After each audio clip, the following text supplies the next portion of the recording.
معزز ناظرین، السلام علیکم ورحمۃ اللہ وبرکاتہ۔ نحمدہ ونصلی ونسلم علی رسولہ النبی الامین المکین الکریم الحنین الرؤوف الرحیم، اما بعد فاعوذ باللہ من الشیطان الرجیم، بسم اللہ الرحمن الرحیم۔ رب اشرح لی صدری ویسر لی امری واحلل عقدۃ من لسانی یفقہوا قولی، ربی زدنی علما ربی زدنی علما ربی زدنی علما، صدق اللہ العظیم۔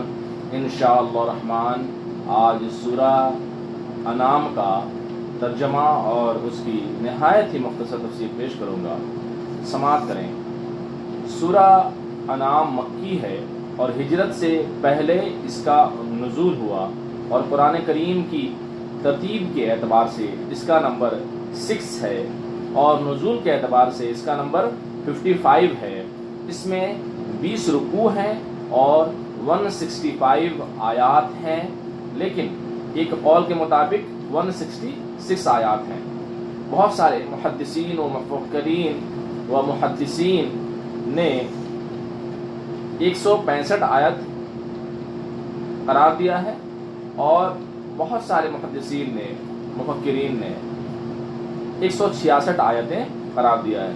کیونکہ یہ سورت مکی ہے، اس لیے اس میں بتوں اور شرک کی مذمت کی گئی ہے۔ جیسا کہ ہم جانتے ہیں کہ اس سے پہلے بھی ہم نے سماعت کیا تھا کہ جو مکے میں جو صورتیں نازل ہوئیں ہجرت سے پہلے، رسول اللہ علیہ وسلم کے ہجرت سے پہلے جو صورتیں نازل ہوئیں، وہ اکثر صورتیں جو ہیں، زیادہ تر صورتیں جو ہیں، وہ شرک، کفر اور بت پرستی کے خلاف نازل ہوئیں، اس کی مذمت میں نازل ہوئیں۔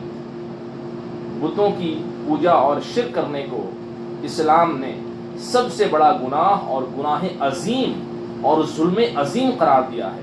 کوئی انسان اگر شرک کرتا ہے تو اس سے بڑا بدبخت، اس سے بڑا گمراہ، اس سے بڑا بدقسمت انسان اس کائنات میں کوئی بھی نہیں ہے اسلام کے نظریے سے۔ اس لیے کہ خانہ کعبہ میں کافروں نے 360 بت نصب کیے تھے، صفا مروہ پر بت نصب کیے گئے تھے، اور انہوں نے حج کا پورا کانسیپٹ ہی تبدیل کر دیا تھا۔ حج کے دوران جو ہے وہ بتوں کی پوجا کرتے تھے۔ تو اس طرح سے بتوں کو اتنا زیادہ وہ پوجتے تھے، اور ابھی تک جو ہے کفار و مشرکین میں آپ دیکھیں گے کہ وہ بتوں کی ہی پوجا کرتے ہیں، شرک کرتے ہیں۔ تو یہ اس وقت سے یہ شرک کر رہے ہیں، یہ کفر کر رہے ہیں، یہ اللہ کی ذات میں کسی بھی شخص کو اینٹ پتھر، آسمان زمین، پیڑ پودے، شجر حجر، پہاڑ دریا سمندر، ان چیزوں کو وہ اتنی زیادہ تقویت دیتے ہیں اور اس کو پوجنے لگتے ہیں، یہی شرک کہلاتا ہے۔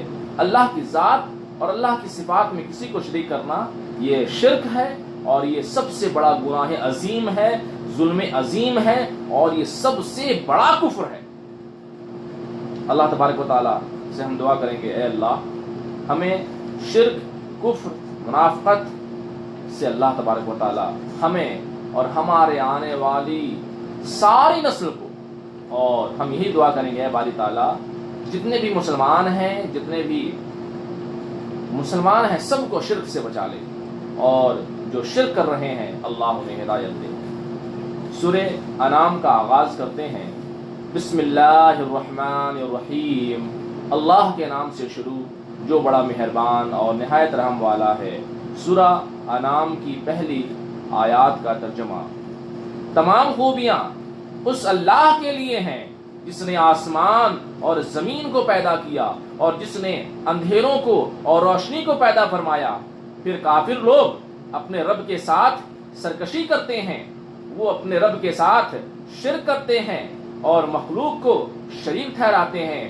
وہ ذات جس نے تمہیں مٹی سے پیدا کیا، پھر ایک وقت مقرر فرمایا، وہ موت کا وقت ہے۔ یعنی اللہ تبارک و تعالیٰ نے ہماری جو حقیقت ہے، ہمیں اللہ تبارک و تعالیٰ نے کیسے پیدا کیا؟ مٹی سے، سیاہ بودار بجتے ہوئے گارے سے اللہ تبارک و تعالیٰ نے ہماری تشکیل کی۔ آدم علیہ السلام کو اللہ تبارک و تعالیٰ نے کیسے بنایا؟ ایک مٹی سے پیدا کیا، مٹی سے۔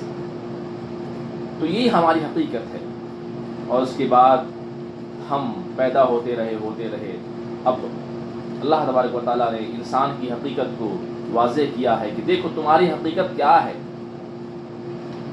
اور ایک مقررہ مدت ہے اللہ کے پاس، اور اللہ کے پاس ایک مقررہ مدت ہے، وہ ہے قبر کی زندگی کے بعد قیامت کے لیے اٹھانا۔ پھر تم شک کرتے ہو، اور وہ اللہ ہے، آسمانوں میں بھی ہے اس کی، آسمانوں میں بھی اس کی سلطنت ہے، اور زمین میں بھی اس کی بادشاہت ہے، زمین میں بھی اس کی سلطنت ہے۔ وہ خوب جانتا ہے تمہاری پوشیدہ باتوں کو اور تمہاری اعلانیہ باتوں کو، اور جو تم کرتے ہو اللہ اسے خوب جانتا ہے۔ یعنی اللہ تبارک و تعالی نے بندوں کی حقیقت کو بیان کیا اور اپنے شان ربوبیت کو بیان کیا کہ اللہ آسمانوں کا بھی مالک ہے، اللہ کی بادشاہت آسمانوں پر بھی ہے اور اللہ کی بادشاہت زمین پر بھی ہے۔ اور جب بھی کافر کے پاس ان کے رب کی طرف سے کوئی نشانی آتی ہے تو یہ کافر لوگ اس سے منہ پھیر لیتے ہیں اور اس نشانی کو تسلیم نہیں کرتے۔ بس بے شک ان کافروں نے حق کو جھٹلایا۔ جب وہ حق ان کے پاس آ گیا، ان قریب ان کے پاس ان چیزوں کی خبر آ جائے گی جن چیزوں کا وہ مذاق اڑایا کرتے تھے۔ اور اگلی آیت میں یہ کافر کہتے کہ کوئی طوفان، کوئی سیلاب ہمیں نقصان نہیں پہنچا سکتا۔ فرمایا کہ کیا انہوں نے نہ دیکھا، کیا انہوں نے نہ دیکھا ان سے پہلے کتنی قوموں کو ہم نے ہلاک کر دیا، انہیں زمین میں وہ قوتیں دیں جو قوتیں ہم نے تمہیں نہیں دیں۔ یعنی وہ بڑے لمبے چوڑے ہوا کرتے تھے، بڑے طاقتور ہوا کرتے تھے، بڑے چپاکش ہوا کرتے تھے، بڑے صحت مند ہوا کرتے تھے، ان کی عمریں 1000 سال کی ہوتی، ان کی عمریں 2,000 سال کی ہوتی۔ حضرت ہود علیہ السلام کی قوم کی عمر سینکڑوں ہزاروں سال کی ہوا کرتی تھی۔ اللہ تبارک و تعالیٰ قرآن کریم میں فرما رہا ہے، امت محمدیوں کو فرما رہا ہے، اور محمد رسول اللہ علیہ وسلم کی امت کو فرما رہا ہے، اور اللہ تعالیٰ نے کیا فرمایا کہ تم سے پہلے جتنی بھی امتیں تھیں، اللہ تبارک و تعالیٰ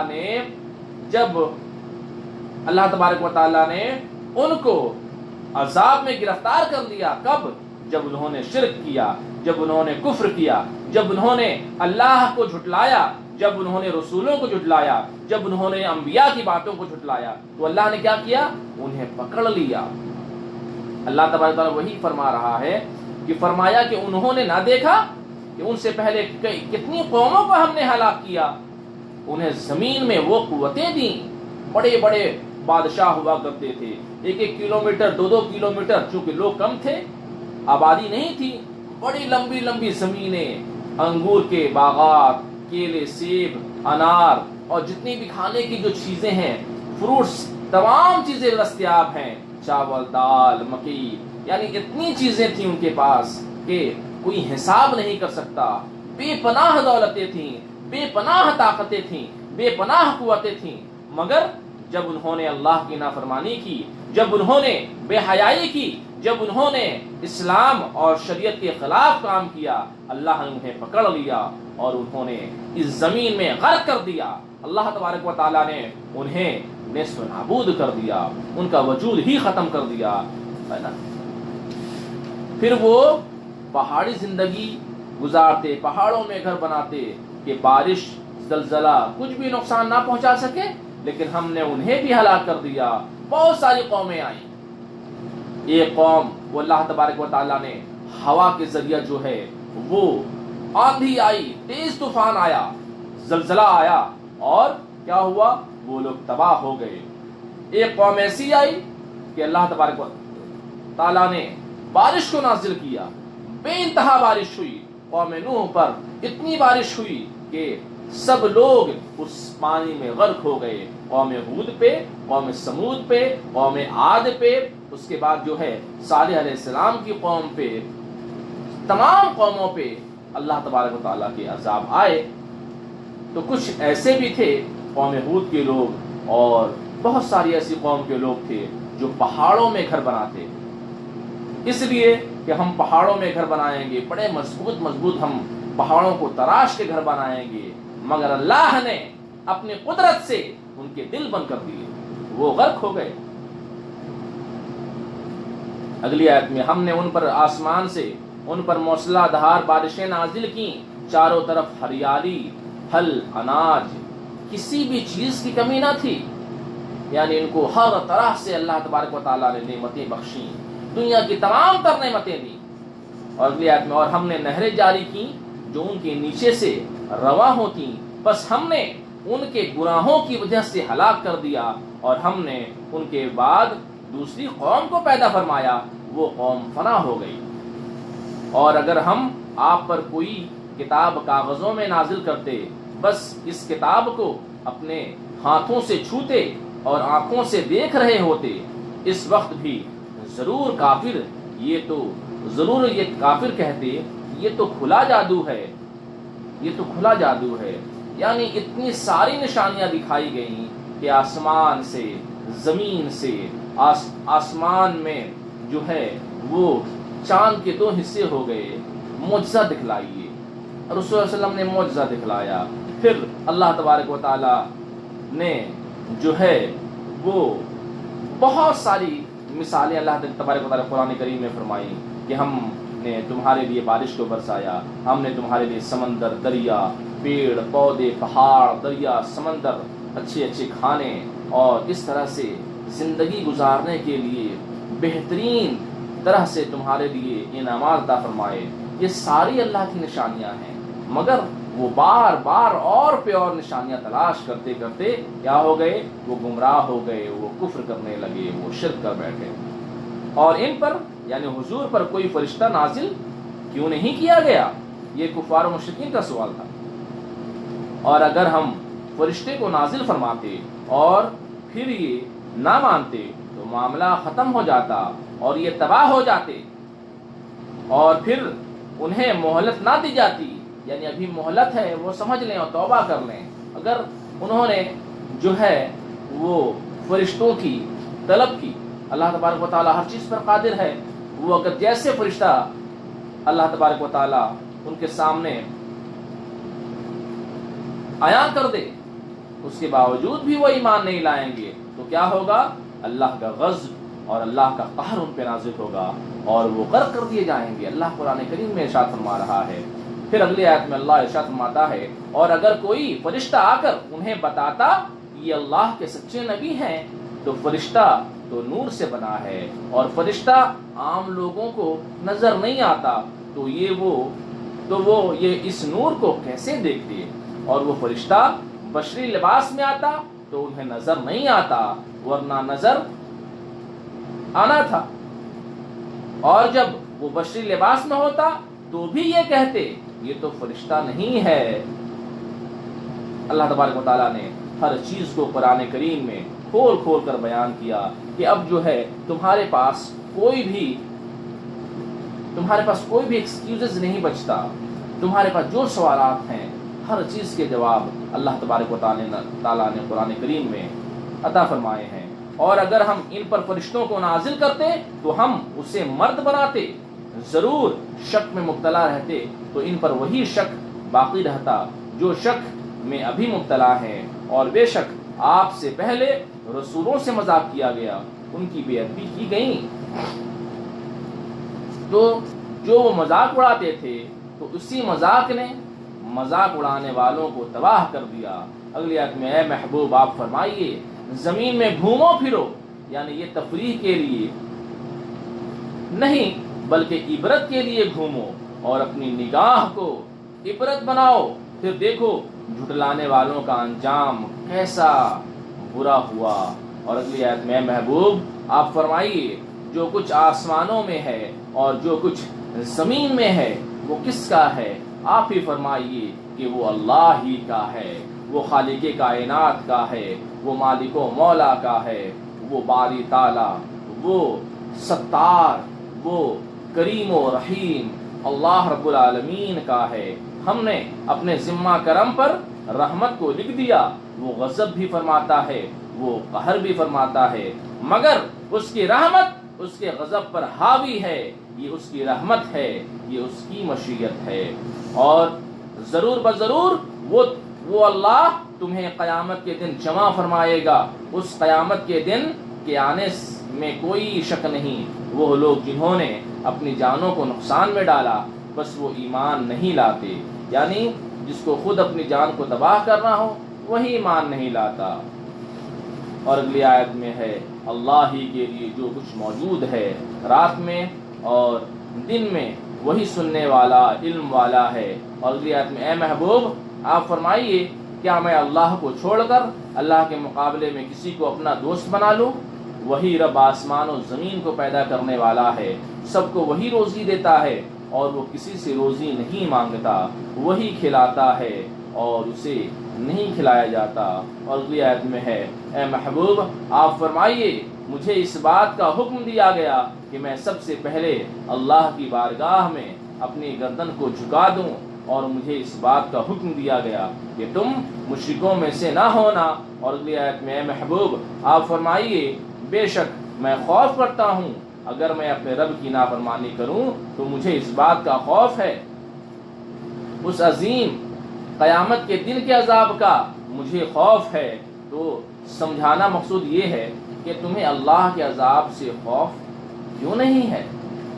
اللہ تبارک و تعالی کے برگزیدہ پیغمبر اور اللہ کے محبوب یہ فرما رہے ہیں کہ مجھے قیامت کے دن سے خوف ہے، مگر بڑی افسوس کی بات ہے کہ جس نبی نے خود کو قیامت کے دن کا خوف کہا، خود کو فرمایا کہ مجھے خوف ہے، مگر ہم امت ہیں اور ہمیں کوئی بھی ذرہ برابر بھی خوف نہیں ہے۔ اور اے محبوب آپ فرمائیے بے شک میں خوف کرتا ہوں اگر میں اپنے رب کی نافرمانی کروں تو مجھے اس بات کا خوف ہے، اس عظیم قیامت کے دن کے عذاب کا مجھے خوف ہے کہ جس سے اس دن عذاب دور کر دیا جائے، اور اس دن جو عذاب سے محفوظ رہے گا بس اسی پر اللہ نے رحمت فرمائی، اور یہی کھلی کامیابی ہے، روشن کامیابی ہے۔ اور اگر اللہ تمہیں کوئی تکلیف پہنچائے، ناراض ہو جائے تو اللہ کے سوا اسے کوئی دور نہیں کر سکتا۔ دیکھیں اللہ نے کیا فرمایا، اور اگر اللہ تمہیں کوئی تکلیف پہنچائے، ناراض ہو جائے تو اللہ کے سوا اسے دور نہیں کر سکتا، اسے کوئی دور نہیں کر سکتا۔ یعنی اللہ تو تکلیف پہنچاتا ہی نہیں، تکلیف آتی اگر ہے تو اس کے گناہوں کی وجہ سے، اس کے کفر کی وجہ سے، اس کے شرک کی وجہ سے، اس کی منافقت کی وجہ سے، اس کے فسق کی وجہ سے، اس کے فجور کی وجہ سے، اس کی صغیرہ اور کبیرہ گناہوں کی وجہ سے ہی پریشانی آتی ہے۔ پھر اللہ نے کیا فرمایا کہ اگر اللہ ناراض ہو جائے تو اللہ ہی کے سوا اسے کوئی اور دور نہیں کر سکتا، اور اللہ تمہیں بھلائی پہنچانا چاہے تو کوئی اس بھلائی کو روک نہیں سکتا، بس وہی ہر چاہت پر قادر ہے، وہ اپنے بندوں کے اوپر غالب ہے، وہی حکمت والا، خبر رکھنے والا ہے۔ اور سب سے بڑی گواہی کس کی ہے؟ اللہ فرما رہا ہے سب سے بڑی گواہی کس کی ہے؟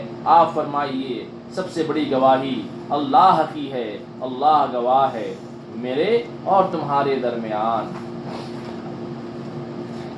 اور اللہ گواہی دیتا ہے کہ حضور صلی اللہ علیہ وآلہ وسلم اللہ کے سچے رسول ہیں، اور میری طرف یہ قرآن نازل کیا گیا تاکہ میں اس قرآن کے ذریعے تمہیں اللہ کے عذاب سے ڈراؤں اور تمہیں بھی ڈراؤں، اور جب تک میرا پیغام پہنچے اور جس تک میرا پیغام پہنچے اس سے بھی میں ڈراؤں۔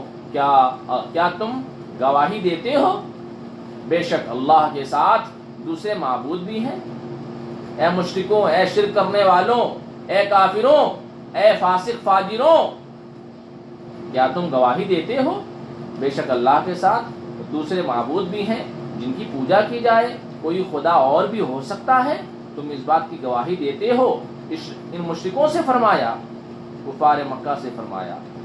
پھر اگلی آیت میں ہے اے محبوب آپ فرمائیے میں یہ گواہی دیتا ہوں کہ میں یہ گواہی دیتا ہوں کیا صرف وہی ایک معبود ہے، صرف اللہ ہی ہمارا معبود ہے اور وہی رب العالمین ہے، اور بے شک میں ان تمام بتوں سے بیزار ہوں، میں ان تمام بتوں سے، میں ان تمام بت کے پجاریوں سے، بت کی پوجا کرنے والوں سے، ان بتوں سے کیا میں بیزار ہوں جنہیں تم اللہ کے ساتھ شریک ٹھہراتے ہو۔ اور وہ لوگ جنہیں ہم نے کتاب عطا فرمائی، توریت، زبور، انجیل، وہ اس نبی کو پہچانتے ہیں جیسا کہ وہ اپنی اولاد کو پہچانتے ہیں۔ اور اگلی آیت میں وہ لوگ جنہوں نے اپنی جانوں کو نقصان میں ڈالا، بس وہ ایمان نہیں لاتے۔ اس سے بڑھ کر ظالم کون؟ جو اللہ پر جھوٹ باندھے یا اللہ کی آیتوں کو جھٹلائے۔ بے شک ظالم فلاح نہیں پائیں گے، کامیاب نہیں ہوں گے۔ اور اگلی آیت میں اس قیامت کے دن ہم انہیں جمع فرمائیں گے، پھر ہم کہیں گے ان لوگوں سے جنہوں نے شرک کیا، کیا بت پرستی کی؟ بت پرستی، وہ شرکا، وہ بت جو تم نے گمان کر کے بنا لیے تھے، وہ کہاں ہیں جنہیں تم خدا سمجھتے ہو؟ یعنی اللہ تبارک و تعالی قیامت کے روز فرمائے گا مشرکوں سے کہ جن بتوں کی تم پوجا کرتے تھے، وہ بت اور بت کی پوجا کرنے والے تمہارے شرکا جو تمہارے ساتھ شرک کرتے تھے، وہ سب کہاں ہیں؟ پھر ان کے پاس کوئی بناوٹ نہ رہے گی، کوئی چال باقی نہ رہے گی، مگر وہ اس طرح کہیں گے، اللہ کی قسم، ہمارے رب کی قسم، اے پروردگار، ہم تو مشرک تھے ہی نہیں۔ جب وہاں جائیں گے، جب اللہ کی شان کو ملاحظہ فرمائیں گے، جب اللہ کی شان ربوبیت، جب اللہ کا مقام، اور جب قیامت کی ہولناکیوں کو دیکھیں گے، تو وہ کیا ان کی عقل ٹھکانے آئے گی اور وہ کہیں گے ہم نے تو کبھی شرک کیا ہی نہیں۔ اگلی آیت میں دیکھو اپنی جان پر کیسا جھوٹ بولتے ہیں، اور جو وہ باتیں اپنی طرف سے گڑھ لیا کرتے تھے، یہ بت اب ان سے گم ہو گئے اور ان کا کوئی تعاون نہیں کر رہے، بس بے بسی میں اب یہ بتوں کا ہی انکار کر رہے ہیں۔ ان کافروں میں سے بعض وہ ہیں جو آپ کی طرف کان لگا کر سننے کی کوشش کرتے تھے، اور ہم نے ان کے دلوں پر پردے ڈال دیے تاکہ وہ اس کلام کو نہ سمجھ سکیں، اور ان کے کانوں میں روئی ٹھوسی ہوئی ہے، اور اگر وہ ہر نشانی دیکھ لیں پھر بھی وہ اس پر ایمان نہیں لائیں گے۔ یہاں تک کہ اے محبوب، جب وہ آپ کے پاس آتے ہیں تو وہ آپ سے جھگڑا کرتے ہیں، کافر کہتے ہیں یہ تو کلام پرانے لوگوں کے قصے اور کہانیاں ہیں۔ وہ خود اس سے رک جاتے ہیں اور وہ دوسروں کو بھی روکتے ہیں اور اس سے دور بھاگتے ہیں، کلام الہی کو تسلیم نہیں کرتے، اور وہ خود اپنی جانوں کو ہلاک کر رہے ہیں لیکن وہ شعور نہیں رکھتے۔ اصل میں وہ آپ کو نہیں جھٹلاتے، وہ اللہ کے دین کو نہیں جھٹلاتے۔ اللہ نے کیا فرمایا؟ وہ خود اپنی جانوں کو ہلاک کر رہے ہیں،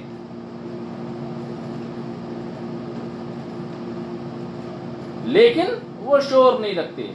اے سننے والوں، اگر تو دیکھے وہ وقت جب یہ کافر، جب یہ مشرک، یہ بت پرست جہنم میں کھڑے کیے جائیں گے، جہنم کی طرف روک لیے جائیں گے۔ اگلی آیت میں ہائے افسوس، کاش ہمیں دوبارہ دنیا میں بھیج دیا جائے اور ہم نیکی کریں اور جہنم سے بچ کر جنت میں چلے جائیں، کاش ہمیں دوبارہ واپسی مل جائے، تو ہم اپنے رب کی آیتوں کو نہیں جھٹلائیں گے اور ہم مومن ہو جائیں گے، اور جنت سے اور جہنم سے ہم بچ جائیں گے اور پھر ہمیں جنت ملے گی۔ بلکہ جو وہ باتیں چھپاتے تھے ان سے پہلے بات وہ ظاہر ہو گئی، ان کے گناہ ان کے سامنے آ گئے، اب انہیں انجام نظر آ گیا، اس لیے وہ یہ باتیں کرتے ہیں۔ اگر یہ دوبارہ دنیا میں لوٹا دیے جائیں تو پھر وہی کام کریں گے۔ دیکھیں اللہ تبارک و تعالیٰ کی خفیہ تدبیر کیا ہے، اللہ تبارک و تعالیٰ کا کیسا عالم الغیب ہے۔ اللہ نے کیا فرمایا؟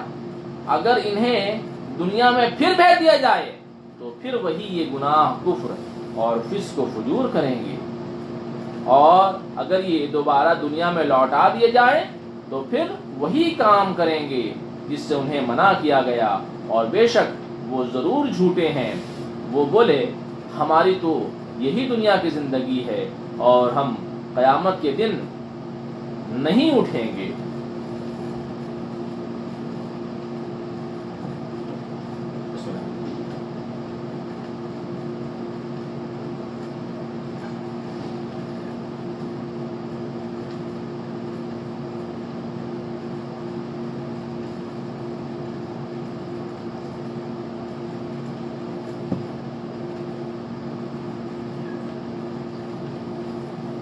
بسم اللہ الرحمن الرحیم۔ وہ بولے ہماری تو یہی دنیا کی زندگی ہے اور ہم قیامت کے دن نہیں اٹھیں گے۔ اور اگلی آیت میں ان کافروں نے کہا اور اے سننے والے کاش تو دیکھے اس وقت کو جب کافر اپنے رب کی بارگاہ میں حاضر ہوں گے۔ اللہ تعالیٰ فرمائے گا کیا یہ جو باتیں میں نے کہی تھی یہ سچی باتیں نہیں ہیں، یہ حق نہیں ہے، یہ قیامت کا حقوق نہیں؟ وہ کہیں گے ہاں کیوں نہیں اے ہمارے رب، تیری قسم یہ سب سچ ہے۔ اللہ تعالیٰ فرمائے گا اب یہ عذاب چکھو اس وجہ سے کہ تم کفر کیا کرتے تھے۔ بے شک ان لوگوں نے اپنا بڑا نقصان کیا جنہوں نے اللہ کی ملاقات کو جھٹلا دیا۔ اور اگلی آیت میں ہے یہاں تک کہ قیامت جب اچانک آئے گی وہ کہیں گے ہائے حسرت، ہائے افسوس ان گناہوں پر جو ہم نے اس دنیا پر کیے۔ وہ قیامت کے دن اپنے بوجھ اٹھائے ہوئے ہوں گے اپنی پیٹھ پر اور اس بوجھ تلے دبے ہوئے ہوں گے۔ اور اگلی آیت میں ہے سن لو یہ سب سے برا بوجھ ہوگا جو کل بروز قیامت اٹھائیں گے، اور آخرت کا گھر متقی لوگوں کے لیے ضرور بہتر ہے۔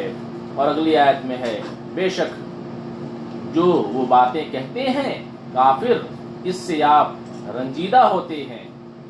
جو وہ باتیں کہتے ہیں، جو وہ کافر، یہ کفار و مشرکین جو باتیں کہتے ہیں اس سے آپ رنجیدہ ہوتے ہیں، آپ اداس ہوتے ہیں، آپ سیڈ ہوتے ہیں۔ اے محبوب ہم اس بات کو جانتے ہیں، اے محبوب آپ رنجیدہ نہ ہوں، مجھے پتا ہے کہ آپ کے دل کو تکلیف پہنچتی ہے، آپ اداس ہو جاتے ہیں، لیکن آپ رنجیدہ نہ ہوئیے، آپ اداس نہ ہوں۔ بس بے شک یہ کافر آپ کو نہیں جھٹلاتے بلکہ یہ ظالم اللہ کی آیتوں کا انکار کرتے ہیں۔ اور بے شک آپ سے پہلے بھی رسول جھٹلائے گئے اور انہوں نے صبر کیا۔ جو کافروں نے انہیں جھٹلایا اور انہوں نے تکلیفیں دیں تو ان رسولوں نے صبر کیا یہاں تک کہ ہماری مدد ان کے پاس آ گئی، اور اللہ تعالیٰ کے کلمات تبدیل نہیں ہوتے۔ اور اگلی آیت میں ہے اور بے شک آپ کے پاس رسولوں کی خبریں آ گئیں اور ان کافروں کا اعراض شاک گزرتا ہے، اس کا تمہیں افسوس ہوتا ہے۔ بس اگر تم سے ہو سکے تو زمین میں ایک سرنگ بنا لو یا آسمان میں سیڑھی لگا لو، پھر ان کے پاس کوئی نشانی لے آؤ، مگر پھر بھی وہ ہرگز ایمان نہیں لائیں گے۔ اور اگلی آیت میں ہے اور اگر اللہ چاہتا تو ضرور ان سب کو ہدایت پر جمع فرما دیتا۔ بس اے لوگوں تم نادانوں میں سے نہ ہونا اور اس کی حکمتوں کے بارے میں کسی قسم کی الجھن کا شکار نہ ہونا۔ یہ اللہ کی حکمت ہے، یہ اللہ کا فضل ہے، یہ اللہ کا کرم ہے کہ اللہ تبارک و تعالیٰ نے ہمیں مسلمان پیدا کیا، ہمیں مومن پیدا کیا، ہمیں اسلام اور شریعت کے دائرے میں رکھا اور ہمیں مسلمان ماں باپ عطا کیے۔ یہ اللہ کا بڑا فضل ہے، ہم سوچ بھی نہیں سکتے۔ آپ سوچیں اللہ نے کیا فرمایا، اور اگر اللہ چاہتا تو ضرور ان سب کو ہدایت پر جمع فرما دیتا۔ بس اے لوگوں تم نادانوں میں سے نہ ہونا، یعنی تم گمراہی اختیار نہ کرنا، تم گناہ و کفر و شرک میں مبتلا نہ ہونا اور اس کی حکمتوں کے بارے میں کسی قسم کی الجھن کا شکار نہ ہونا۔ اگلی آیت میں نصیحت تو وہی قبول کرتے ہیں جو غور سے سنتے ہیں، اور کافر غور سے سننے کو تیار نہیں ہوتے اور ان کے دل نصیحت کو قبول کرنے سے مردہ ہیں. اور اگلی آیت میں ہے اور کافر جو دل کے مردہ ہیں اور جب اللہ انہیں موت دے گا اور پھر انہیں اٹھائے گا پھر وہ اللہ کی طرف لوٹائے جائیں گے. اور کافر بولے ان کے رب کی طرف سے کوئی نشانی ان پر نازل کیوں نہ ہوئی. اے محبوب آپ فرمائیے بے شک اللہ تعالی نشانی نازل کرنے پر قادر ہے. اور اگلی آیت میں ہے لیکن اکثر لوگ نہیں جانتے. اللہ تبارک و تعالی ہر چیز پر قادر ہے. یہ آسمان، زمین، پیڑ پودے، شجر، حجر اور زمین کا ذرہ ذرہ یہ کیا ہے؟ اللہ کی نشانیاں ہیں. جتنی بھی اللہ کی مخلوق ہیں سوائے جنوں انسان کے تمام مخلوقات اللہ کے ذکر میں، اللہ کی یاد میں مشغول ہیں. مگر کیا؟ لیکن اکثر لوگ نہیں جانتے. Most of them they never know. They don't know what is the designation of Allah, what is the position of Allah, what is Allah. He is the creator, He is the sustainer, He is the destroyer, He is the merciful, He is the greatest. اللہ سب سے بڑا ہے. ساری خوبیاں اللہ ہی کے لیے ہیں. زمین میں چلنے والا جانور اور وہ پرندہ جو اپنے پروں سے اڑ رہا ہے وہ تمہاری طرح مخلوق ہے. تمہاری مثل امتیں ہیں کہ وہ بھی اللہ کی مخلوق ہیں اور تمہیں بھی اللہ کی مخلوق ہو. تم بھی اللہ کی مخلوق ہو مگر تم میں اور ان میں فرق ہے کہ ان کی زندگی یہی دنیا کی زندگی ہے. ان کی زندگی کیا ہے؟ دنیا کی زندگی ہے. مگر اللہ تبارک و تعالیٰ نے مومنوں کے لیے قبر میں بھی جنت کو رکھا ہے. اور قبر کے بعد، قیامت کے بعد جو جنت ہوگی ایک عام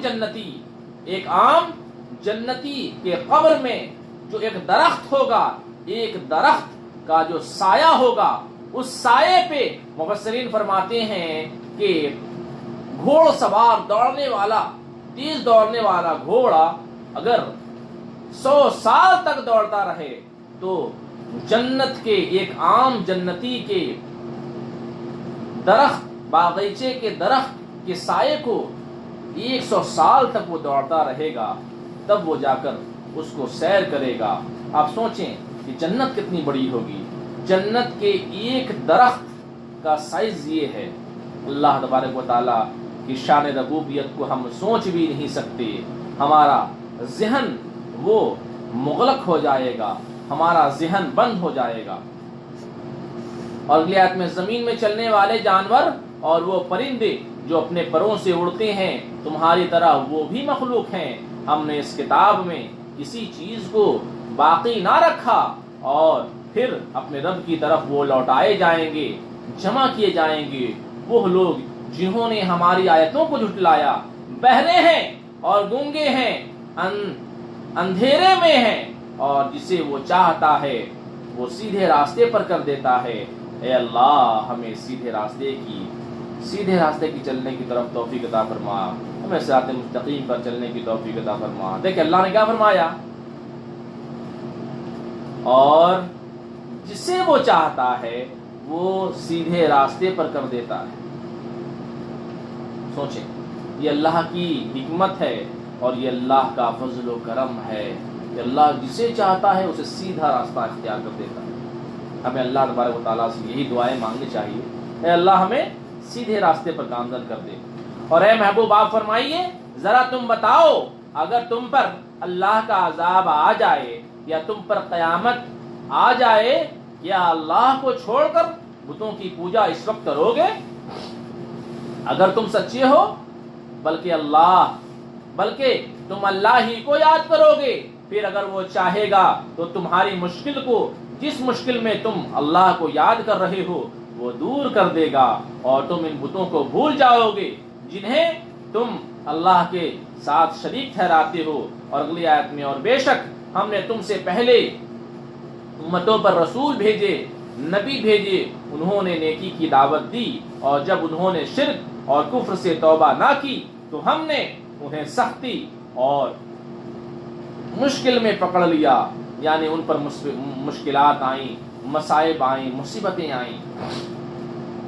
تاکہ وہ اللہ کی بارگاہ میں گڑائیں، توبہ کریں اور نیک ہو جائیں، لیکن انہوں نے نہ تو توبہ کی اور نہ ہی انہوں نے اللہ کا راستہ اختیار کیا۔ پھر ہمارا عذاب جب ان کے پاس آیا تو وہ گڑائے، نہ ہی انہوں نے توبہ کی، گناہوں میں پڑے رہے۔ ان کا عذاب بھی آیا، اس کے باوجود بھی جو ہے انہوں نے توبہ نہ کی۔ ان کے دل سخت ہو گئے اور شیطان نے آراستہ کر دیا، ان کے لیے مزین کر دیا ان غلط کاموں کو جو وہ کیا کرتے تھے۔ یعنی شیطان نے گناہوں کو ان کی طرف مزین کر دیا کہ وہ گناہوں کو گناہ ہی نہ سمجھتے تھے۔ کوئی سنگنگ کو، کوئی میوزک کو، کوئی جو ہے سٹے بازی کو، تھیفٹ کو، چوری کو، رشوت کو، ٹیررزم کو، یہ تو گناہ ہے، یہ تو گناہ کبیرہ ہے۔ مگر اگر اس کو گناہ ہی نہ سمجھے تو وہ کیا ہو گیا؟ وہ کفر کر بیٹھا، وہ اسلام سے، شریعت سے بے دخل کر دیا گیا، وہ اسلام سے خارج کر دیا گیا۔ اور اگلی آیت میں پھر جب وہ بھول گئے جو نصیحتیں انہیں کی گئیں اور انہوں نے نصیحتوں کو بالکل چھوڑ دیا، یعنی مصیبتوں کے باوجود ہدایت پذیر نہ ہوئے، یہاں تک کہ جب وہ خوشیوں میں مگن تھے ان نعمتوں کی وجہ سے جو انہیں دی گئیں، اور ذرہ برابر بھی ان کے دل میں اللہ کی یاد باقی نہ رہی، خوب گناہوں میں پڑے ہوئے تھے، ہم نے ان کو اچانک عذاب میں گرفتار کر دیا۔ پھر ایسی گرفت ہوئی کہ وہ نا امید ہو گئے اور اللہ کے عذاب سے بچانے والا ان کے لیے کوئی نہ تھا، بس ظالم قوم کی جڑ کاٹ دی اور اس کو ختم کر دیا۔ پھر اگلی آیت میں ہے تمام خوبیاں اللہ رب العالمین کے لیے ہی ہیں۔ اور اے محبوب آپ فرمائیے، اے نبی، اے محمد صلی اللہ علیہ وسلم آپ فرمائیے، ذرا بتاؤ اگر اللہ تمہارے کان اور تمہاری آنکھوں کو مٹا دے گا اور تمہارے دلوں پر مہر دے گا، اللہ کے علاوہ کون سا معبود ہے جو تمہیں یہ چیزیں واپس لا کر دے؟ پھر اگلی آیت میں ہے دیکھو ہم کیسے آیتیں بار بار بیان کرتے ہیں پھر بھی وہ منہ پھیرتے ہیں اور ایمان نہیں لاتے۔ اے محبوب آپ فرمائیے اگر تم پر اللہ کا عذاب اچانک آ جائے یا ظاہر ہو کر آ جائے تو کیا تم اللہ کے عذاب کو ٹال سکتے ہو؟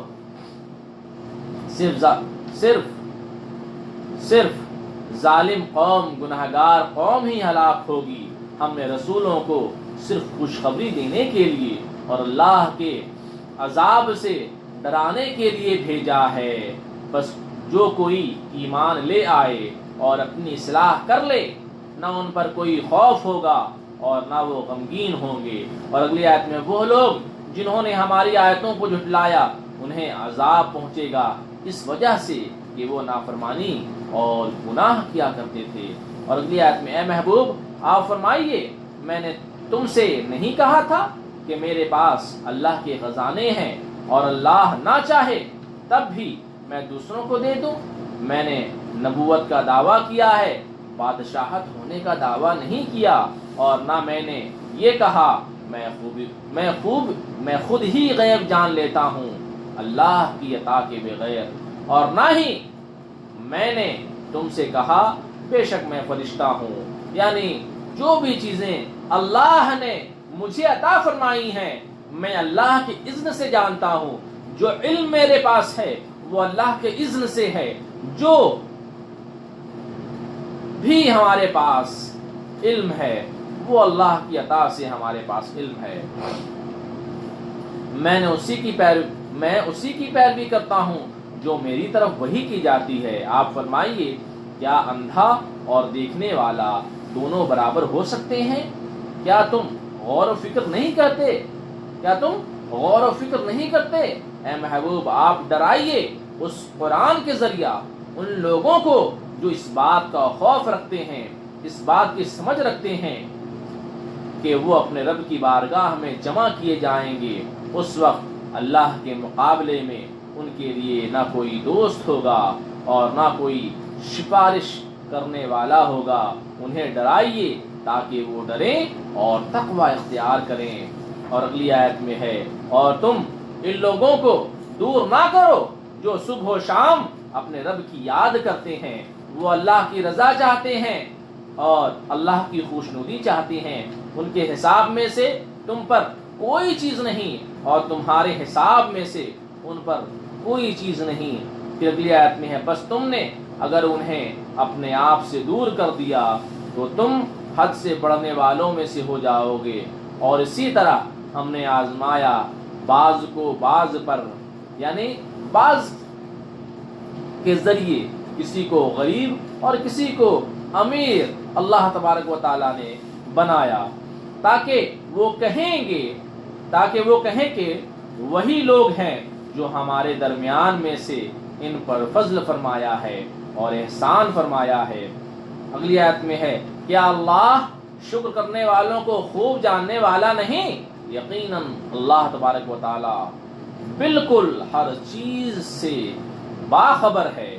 اور جب آپ کے پاس وہ لوگ آئیں کہ جو ہماری آیتوں پر ایمان رکھتے ہیں تو اے محبوب آپ فرمائیے اے مومنو تم پر سلام ہو، تمہارے رب نے اپنے ذمہ کرم پر رحمتوں کو لکھ دیا ہے۔ اور اگلی آیت میں ہے تم میں سے جو کوئی بھی جہالت کی وجہ سے گناہ کرے گا پھر اس کے بعد وہ توبہ کر لے اور اپنی اصلاح کر لے، بس بے شک وہ بخشنے والا مہربان ہے۔ اور اسی طرح ہم آیتوں کو تفصیل سے بیان کرتے ہیں، کھول کھول کر بیان کرتے ہیں، ہر چیز کو باریکی سے بیان کرتے ہیں، تمام چیز کو مکمل طور پہ بیان کرتے ہیں، اور اس لیے بیان کرتے ہیں تاکہ مجرموں گناہگاروں کا راستہ واضح ہو جائے۔ اور اے محبوب آپ فرمائیے، اے محمد رسول اللہ صلی اللہ علیہ وسلم آپ فرما دیجئے بے شک مجھے منع کیا گیا کہ اللہ کے سوا جن بتوں کی تم پوجا کرتے ہو اس کی پوجا نہ کروں گا، میں تمہاری خواہشات کی پیروی نہیں کرتا، اگر ایسا ہو جائے تو اس وقت میں تو راستے سے دور ہو جاؤں اور میں ہدایت یافتہ میں سے باقی نہ رہوں۔ اے محبوب اے مصطفیٰ جان رحمت صلی اللہ علیہ وسلم آپ فرمائیے بے شک میں اپنے رب کی طرف سے روشن دلیل پر ہوں اور تم نے اس روشن دلیل کو جھٹلایا، میرے پاس وہ عذاب جس کی تم جلدی مچاتے ہو وہ عذاب، میرے پاس وہ عذاب نہیں جس کی تم جلدی مچاتے ہو، وہ عذاب اللہ کے پاس ہے۔ حقیقی فیصلہ کرنے والا وہ صرف اللہ ہے، اس نے حق بیان کیا اور وہی بہترین فیصلہ کرنے والا ہے۔ اے محبوب آپ فرمائیے جس عذاب کی تم جلدی مچاتے ہو وہ عذاب اگر میرے پاس ہوتا تو ضرور میرے اور تمہارے درمیان معاملہ ختم ہو چکا ہوتا، کیونکہ تم اللہ کے بے ادب ہو، اللہ کی آیتوں کو جھٹلاتے ہو، اور اللہ ظالموں کو خوب جاننے والا ہے۔ غیب کے خزانے کی کنجیاں اللہ ہی کے پاس ہیں اور وہی جانتا ہے جو کچھ خشکی میں ہے اور جو کچھ تری میں ہے، اور جو پتہ کرتا ہے اسے اللہ جانتا ہے۔ زمین کے اندھیروں میں جو دانا ہوتا ہے اسے بھی اللہ جانتا ہے۔ ہر تر اور ہر خشک چیز کا بیان کتاب مبین میں موجود ہے۔ اللہ تبارک و تعالیٰ نے کیا فرمایا کہ جو پتا گرتا ہے، جو زمین میں ایک پتا گرتا ہے، آپ سوچیں ہزاروں نہیں، کروڑوں نہیں، اربوں نہیں، کھربوں نہیں، سنکھ نہیں، مہاسنکھوں اور اتنی زیادہ تعداد میں درخت اور اتنی زیادہ تعداد میں پتے ہیں۔ اللہ نے درخت کے پتے کی مثال ہمیں سمجھائی ہے کہ درخت کا پتا بھی اگر زمین پہ گر جاتا ہے اللہ اسے جانتا ہے۔ اور پھر اللہ نے کیا فرمایا کہ زمین کے اندھیروں میں جو دانا ہوتا ہے، ایک دانا چاول کا، دال کا، اللہ نے کیا فرمایا جو ایک ایک دانا بھی ہوتا ہے اللہ تبارک و تعالی اسے بھی جانتا ہے۔ ہر خشک اور تر کا بیان کتاب مبین میں قرآن کریم میں موجود ہے۔ اللہ تبارک و تعالی نے دنیا کی تمام تر چیزوں کو کیا کتاب مبین میں قرآن کریم میں اللہ تبارک و تعالیٰ نے بیان فرما دیا، اور وہی رب ہے جو تمہیں رات کو موت دیتا ہے یعنی نیند دیتا ہے، وہ خوب جانتا ہے کہ دن کے وقت تم کیا کام کرتے ہو، پھر وہ تمہیں اٹھاتا ہے اس دن میں، اور یہ نیند سے بیدار اس لیے فرمایا گیا تاکہ فیصلہ پورا کیا جائے مقررہ مدت کا، پھر اللہ کی طرف تم لوٹائے جاؤ گے، پھر وہ تمہیں خبر دے گا ان کاموں کی جو تم کیا کرتے تھے، وہ اپنے بندوں پر غالب ہے، جو چاہے کر سکتا ہے، وہ تم پر نگہبان فرشتے بھیجتا ہے، یہاں تک کہ جب آتی ہے تم میں سے کسی کو موت تو ہمارے فرشتے اسے موت دیتے ہیں۔ اور اگلی آیت میں ہے، اور وہ اللہ کے حکم پر عمل کرنے میں کوئی کوتاہی نہیں کرتے، وہ مرنے والے اللہ کی طرف لوٹائے جاتے ہیں، پھر وہ اللہ ان کا سچا مالک اور آقا ہے۔ سن لو، فیصلہ حقیقی اسی کا ہے، اور وہی جلد حساب لینے والا ہے۔ اور اگلی آیت میں، اے محبوب آپ فرمائیے، اے مشرکین مکہ، بتاؤ خشکی اور طریقے اندھیروں میں تمہیں کون مصیبت سے نجات دیتا ہے، جب تم اسے دل میں گریہ و زاری کرتے ہوئے اور دل میں چپ کے یاد کرتے ہو، اس وقت تم یہ کہتے ہو کہ اگر ہمیں اس مصیبت سے نجات مل گئی ضرور بضرور ہم شکر کرنے والوں میں سے ہو جائیں گے۔ اے محبوب آپ فرمائیے، اللہ ہی تمہیں ان حقیقی مصیبتوں سے نجات دیتا ہے، اور ہر مصیبت سے وہی نجات دیتا ہے۔ پھر اے مشرکین مکہ، تم ناشکری کرتے ہوئے شرک کرتے ہو، پھر تم ناشکری کرتے ہوئے بتوں کی پوجا کیوں کرتے ہو؟ اے محبوب آپ فرمائیے، گناہ کرنے والوں کو ڈرانا چاہیے، گناہ کرنے والوں کو ڈرنا چاہیے، اور اس پر قادر ہے، اور پر عذاب پہنچے گا، اور ان پر عذاب بھیجے، وہ اس پر قادر ہے، وہ اس پر قادر ہے، اور عذاب بھیجنے پر بھی قادر ہے، وہ اس پر قادر ہے کہ پاؤں کے نیچے سے عذاب بھیجے، اور وہ اس پر بھی قادر ہے کہ آپس میں ایک گروہ کو تم سے ٹکرا دے، کہ تم ایک دوسرے سے لڑتے رہو، ایک گروہ دوسرے گروہ کو تکلیف پہنچائے۔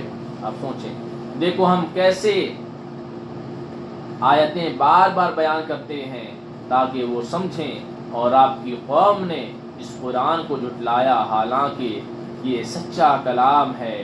اور اگلی آیت میں، محبوب آپ فرمائیے، میں تم پر وکیل نہیں ہوں، یعنی تم اگر عمل کرو تو تمہارا بھلا ہے، اور نہ کرو تو تمہارا نقصان ہے، تمہارا نہ عمل کرنے سے مجھے کوئی نقصان نہیں ہے۔ یعنی ہم نے تمہیں نماز کی تلقین کی، قرآن کریم میں 700 جگہ پہ نماز کا ذکر آیا ہے، اگر تم نماز پڑھو گے تو تمہیں فائدہ ہوگا، اگر تم نماز نہیں پڑھو گے تو یہ تمہارا نقصان ہے، تم جہنم میں داخل کیے جاؤ گے۔ اور اگلی آیت میں، اور اللہ نے ہر چیز کا وقت مقرر کیا، اور عنقریب تم جان لو گے، اور جب تم دیکھو ان لوگوں کو جو ہماری آیتوں میں فضول بحث کرتے ہیں، الجھتے ہیں، اعتراضات کرتے ہیں، تو تم ان سے اعراض کر لو یہاں تک کہ وہ دوسری بات میں مشغول ہو جائیں۔ اگلی آیت میں ہے، پھر نہ بیٹھو، یاد آ جانے کے بعد ظالم اور گنہگار قوم کے ساتھ نہ بیٹھو، جو متقی پرہیزگار لوگ ہیں کل بروز قیامت کافروں کے بارے میں ان سے سوال نہ کیا جائے گا۔ اور اگلی آیت میں ہے، مومنوں کو چاہیے کہ وہ نصیحت کر دیں اور ڈریں تاکہ وہ متقی پرہیزگار بن جائیں۔ کافروں کو نصیحت کے بعد اگر وہ نصیحت کو نہ مانے تو ان سے تعلقات ختم کر دیجئے اور چھوڑ دو ان لوگوں کو جنہوں نے دین کو کھیل کود بنا لیا اور دنیا کی زندگی نے انہیں دھوکے میں ڈالا۔ انہیں ان کے حال پر چھوڑ دو اور دنیا کی زندگی نے انہیں دھوکے میں ڈالا۔ اور اگلی آیت میں انہیں نصیحت کرو کہ کہیں کوئی جان اپنے گناہوں کی وجہ سے پکڑی نہ جائے، ایسی جان جو گناہوں کی وجہ سے پکڑی جائے گی، اللہ کے مقابلے میں اس کے لیے نہ کوئی دوست ہوگا اور نہ کوئی سفارش کرنے والا، اور وہ جان عذاب سے بچنے کے لیے ہر چیز فدیے میں دے دے جس سے وہ چیزیں قبول نہ کی جائیں گی۔ اور اگلی آیت میں ہے یہی وہ لوگ جو پکڑے جائیں گے اپنے عمل کی وجہ سے، ان کے لیے کھولتا پانی پینے کے لیے ہوگا، ان کے لیے کھولتے ہوئے گرم پانی کہ پینے کا عذاب ہے اور دردناک عذاب ہے، اس وجہ سے کہ وہ کفر کیا کرتے تھے۔ اور اگلی آیت میں محبوب آپ فرمائیے کیا میں اللہ کو چھوڑ کر ان بتوں کی پوجا کروں جو نہ نفع دے سکیں اور نہ نقصان دے سکیں؟ کافروں بتاؤ کیا اب ہم ایڑیوں کے بل دین سے دور ہو جائیں بعد اس کے کہ اللہ نے ہمیں ہدایت عطا فرمائی؟ اور اگلی آیت میں ایسے شخص کی مثال تو اس شخص کی طرح ہے جیسے جنات، سرکش جنات نے راہ سے بہکا دیا زمین میں تو اب وہ حیران و پریشان ہیں۔ اور اگلی آیت میں اس کی مثال ایسی ہے جیسے سرکش جنات نے نیند میں اسے بھٹکا کر اسے حیران کر دیا، اس کے ساتھی اسے بلاتے ہیں ہدایت کی طرف، راستے کی طرف کہ ہماری طرف آ جاؤ، لیکن وہ نہیں آتا۔ ایسے ہی کافروں کا حال ہے کہ شیطان نے اسے ہدایت کی آواز پر بھی لبیک کہنے کو تیار نہیں۔ اور اگلی آیت میں اے محبوب آپ فرمائیے بے شک اللہ کی ہدایت ہی ہدایت ہے، اور ہمیں حکم دیا گیا کہ ہم رب العالمین کے لیے اپنی گردن جھکائے رکھیں، اور ہمیں یہ حکم دیا گیا کہ ہم نماز کو قائم رکھیں، اور ہمیں یہ حکم دیا گیا کہ اے لوگوں تم نماز کو قائم رکھو اور اللہ سے ڈرو اور اسی کی طرف تم لوٹائے جاؤ گے۔ وہی ہے ذات جس نے آسمان اور زمین کو حق کے ساتھ پیدا کیا، اور قیامت کے دن ارشاد فرمائے گا ہو جا تو وہ ہو جائے گا۔ اللہ کا کلام سچا ہے اور اسی کی بادشاہت ہے۔ اور اگلی آیت میں ہے جب سور پھونکی جائے گی، غیب اور پوشیدہ اور ظاہر کو جاننے والا وہی حکمت والا اور خبردار ہے، ہر کام میں اس کی حکمتیں ہیں، وہ خبیر ہے، وہ ہمارے اعمال سے واقف ہے۔ اور یاد کرو جب ابراہیم علیہ السلام نے اپنے چچا آزر سے فرمایا کیا تو بے جان بتوں کو اپنا خدا سمجھتا ہے؟ بے شک میں تجھے اور تیری قوم کو کھلی گمراہی میں دیکھتا ہوں۔ اور اگلی آیت میں اور اسی طرح ہم نے ابراہیم علیہ السلام کو دکھائے آسمان اور زمین کی بادشاہت تاکہ وہ عین الیقین والوں میں سے ہو جائیں، یعنی جو دیکھ کر جو علم حاصل ہوتا ہے۔ یہاں پہ واقعہ ہے ابراہیم علیہ السلام جس سال پیدا ہوئے اس سال نمرود نے ایک خواب دیکھا۔ نمرود وہ بادشاہ تھا جسے پوری دنیا کی سلطنت حاصل تھی، 800 سال اس کی عمر ہوئی، اور مفسرین کہتے ہیں کہ 400 سال کی عمر تک اس کے سر میں درد تک نہیں ہوا۔ اللہ نے اس پر اتنی نعمتوں کی بارش فرمائی، بجائے اس کے کہ وہ شکر کرتا وہ ناشکری کی اور خدائی دعویٰ کر بیٹھا۔ تو اس نے خواب دیکھا کہ رات کا منظر ہے اور ایک ستارہ نکلتا ہے، اور وہ ستارہ تمام ستاروں پر غالب آتا ہے، پھر وہ اتنا روشن ہوتا ہے کہ چاند کی روشنی اس کے سامنے مانند پڑ جاتی ہے نا، چاند کی روشنی اس کے سامنے مانند پڑ جاتی ہے، مان پڑ جاتی ہے، اور دن آتا ہے اور خواب میں دیکھتا ہے کہ دن آ گیا، مگر وہ ستارے سورج سے بھی زیادہ روشن ہو چکا ہے۔ اس نے اس کی تعبیر پوچھی تو ماہرین نے اس کی تعبیر یہ بتائی کہ اس سال ایک بچے کی ولادت ہوگی جو تیری سلطنت کو ختم کر دے۔ جس طرح فرعون نے حضرت موسیٰ علیہ السلام کی ولادت سے پہلے خواب دیکھا تھا، لیکن یہ کیا تھا کہ ایک بچہ آنے والا ہے، تو فرعون نے کئی سال تک بچوں کو قتل کیا اور حاملہ کے حمل گرائے، 70,000 بچوں کو قتل کیا گیا اور 90,000 ماؤں کے پیٹ سے حمل کو گرائے گئے۔ تو نمرود کو یہ بتایا گیا کہ اس سال یہ بچہ ہونے والا ہے یا اس سال یہ بچہ پیدا ہوگا، تو ہونے والا یا ہو گیا ہے، تو نمرود نے کہا یہ کہ جتنے بچے پیدا ہوئے ہیں تمام لڑکوں کو قتل کر دیا جائے، اور اب جو بھی پیدا ہوگا اسے قتل کیا جائے گا۔ کاہنوں نے نمرود سے یہ باتیں کہیں، اس سال یہ بھی ہو سکتا ہے کہ جس عورت کے یہاں حمل ٹھہر جائے وہ بچہ بھی تیرے لیے نقصان دہ ہو سکتا ہے۔ تو اس نے تمام عورتوں اور مردوں کو الگ رہنے کا حکم دے دیا۔ حضرت ابراہیم علیہ السلام کی والدہ امید سے ہوئیں، اللہ کی شان کے آپ امید سے ہوئیں، اور امید کے کوئی آثار آپ کے جسم پر ظاہر نہ ہو۔ یعنی حضرت ابراہیم علیہ السلام کی والدہ جو ہیں وہ پریگننٹ ہوئی، لیکن پتہ نہیں چلا کسی کو یہ پریگننٹ ہے،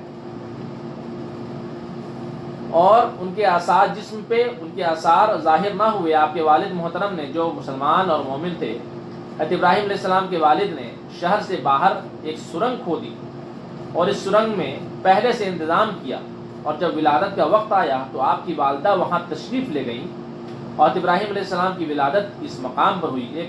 ایک روایت کے مطابق غار میں ہوئی۔ نمرود کے خوف کی وجہ سے آپ کے والدین نے حضرت ابراہیم علیہ السلام کو اسی غار میں رکھا۔ ایک روایت کے مطابق 7 سال تک یا 13 سال تک ابراہیم علیہ السلام اسی غار میں یعنی اسی سرنگ میں رہے۔ جب آپ باہر آئے اور آپ نے پہلی دفعہ آسمان کو دیکھا، رات کا وقت تھا اور آپ کی قوم اس ستارے کی پوجا کر رہی تھی۔ پھر اگلے آیت میں ہے، پھر جب ابراہیم علیہ السلام پر رات چھا گئی، آپ نے ستاروں کو دیکھا جس کی آپ کی قوم پوجا کرتی تھی۔ آپ نے فرمایا کیا یہ میرا رب ہے؟ پھر اگلی آیت میں ہے، پھر جب وہ ڈوب گیا اس کا زوال ہو گیا، آپ نے فرمایا ڈوبنے والوں فنا ہونے والوں کو میں پسند نہیں فرماتا۔ پھر اگلی آیت میں، پھر جب آپ نے چاند کو چمکتا ہوا دیکھا اور دیکھا کہ آپ کی قوم کے بعض افراد چاند کی پوجا کر رہے ہیں، آپ نے فرمایا، ابراہیم علیہ السلام نے فرمایا کیا یہ میرا رب ہے؟ پھر جب وہ چاند ڈوب گیا اور وہ مٹ گیا یعنی اس کا وجود نہ رہا، آپ نے فرمایا اگر میرا رب مجھے ہدایت نہ دیتا تو ضرور میں گمراہ قوم میں سے ہو جاتا۔ پھر جب آپ نے سورج کو چمکتا ہوا دیکھا، آپ نے فرمایا کیا یہ میرا رب ہے؟ اس لیے کہ یہ زیادہ بڑا ہے، اپنی قوم سے کہا، اس لیے کہ زیادہ بڑا ہے، یہ میرا رب ہے، کیا یہ میرا رب ہے؟ پھر جب وہ غروب ہو گیا، آپ نے فرمایا اے میری قوم، بے شک میں بیزار ہوں ان تمام چیزوں سے جو تم اللہ کے ساتھ شریک ٹھہراتے ہو۔ پچھلی آیت میں، بے شک میں نے اپنے چہرے کو جھکا دیا ہے اس رب العالمین کے لیے جس نے آسمان و زمین کو پیدا فرمایا۔ میں ہر باطل سے دور ہوں اور میں مشرک نہیں ہوں۔ آپ کی قوم نے آپ سے جھگڑا کیا تو آپ نے فرمایا کیا تم مجھ سے اللہ کے بارے میں جھگڑا کرتے ہو حالانکہ اللہ نے مجھے ہدایت دی؟ میں ان چیزوں کا کوئی خوف نہیں کرتا جن چیزوں کو تم اللہ کے ساتھ شریک ٹھہراتے ہو، مگر وہی ہوگا جو میرا رب چاہے گا۔ ہر چیز کو میرا رب جاننے والا ہے۔ کیا تم غور و فکر نہیں کرتے؟ جن چیزوں کی پوجا کرتے ہو ان چیزوں میں سے جن چیزوں کی تم پوجا کرتے ہو ان چیزوں سے میں کیوں ڈروں؟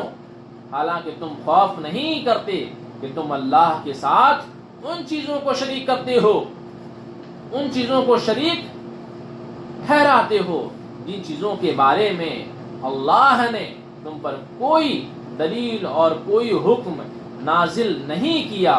اور آپ نے فرمایا پھر بتاؤ دونوں گروہ میں سے اطمینان اور چین کا زیادہ مستحق کون ہے؟ یقیناً میں ہی ہوں کہ میں اللہ کی عبادت کرتا ہوں اور تم بے جان چیزوں کی پوجا کرتے ہو، تو مجھے یہ سکون دنیا میں اور آخرت میں ہے۔ اگر تم جانتے ہوتے تو ایسی حرکت نہ کرتے، کیونکہ تم جانتے ہی نہیں۔ اور اگلی آیت میں ہے وہ لوگ جو ایمان لائے اور انہوں نے اپنے ایمان کے ساتھ ظلم کو نہ ملایا، یہی وہ لوگ ہیں جن کے لیے دنیا و آخرت میں امن ہے، چین ہے، سکون ہے، کامیابی ہے، کامرانی ہے۔ اور یہی وہ لوگ ہدایت یافتہ ہیں، یہ ہمارے دلائل ہیں، یہ ہماری حجتیں ہیں جو ہم نے ابراہیم علیہ السلام کو ان کی قوم کے خلاف عطا فرمائی۔ اور اگلی آیت میں ہے ہم جسے چاہتے ہیں کئی درجے بلند فرما دیتے ہیں، بے شک آپ کا رب حکمت والا علم والا ہے۔ اور ہم نے حضرت ابراہیم علیہ السلام کو اسحاق اور یعقوب علیہ السلام عطا فرمائے، ہر ایک کو ہم نے ہدایت دی۔ اس میں یہودیوں اور عیسائیوں کا رد بھی ہے، مشرکین مکہ کا بھی جو ہے اس میں رد ہے۔ اور ہم نے نوح علیہ السلام کو اس سے پہلے ہدایت عطا فرمائی، اور آپ کی اولاد سے حضرت داؤد علیہ السلام، حضرت سلیمان علیہ السلام، حضرت ایوب علیہ السلام، حضرت یوسف علیہ السلام، حضرت موسیٰ علیہ السلام اور حضرت ہارون علیہ السلام کو مقام و مرتبہ ہم نے عطا فرمایا۔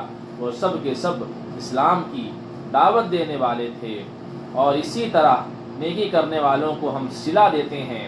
حضرت زکریا، یحییٰ علیہ السلام اور الیاس علیہ السلام کو بھی ہم نے ہی مقام و مرتبہ دیا، اور انہوں نے بھی اسلام ہی کی دعوت دی۔ تمام کے تمام نیکوکاروں میں سے تھے، اللہ کے مقرب بندوں میں سے تھے۔ حضرت اسماعیل علیہ السلام، حضرت عیسیٰ علیہ السلام اور حضرت یونس علیہ السلام، حضرت لوط علیہ السلام پر بھی ہم نے فضل کیا، اور ہم نے ان تمام کو تمام جہان والوں پر فضیلت عطا فرمائی۔ ان کے آبا و اجداد میں سے، ان کی اولاد میں سے، ان کے بھائیوں میں سے بعض کو ہم نے فضیلتیں عطا فرمائی، ہم نے انہیں چن لیا اور انہیں ہدایت پر استقامت عطا فرمائی، سیدھے راستے کی طرف۔ یہ اللہ کی طرف سے ہدایت ہے، وہ اپنے بندوں میں سے جسے چاہتا ہے ہدایت عطا فرماتا ہے۔ اور اگر وہ شرک کرتے تو ضرور ان کے تمام اعمال نیکیاں برباد ہو جاتی۔ یہی وہ لوگ ہیں جنہیں ہم نے کتاب عطا فرمائی، اور انہیں حکمت عطا فرمائی، اور انہیں نبوت عطا فرمائی۔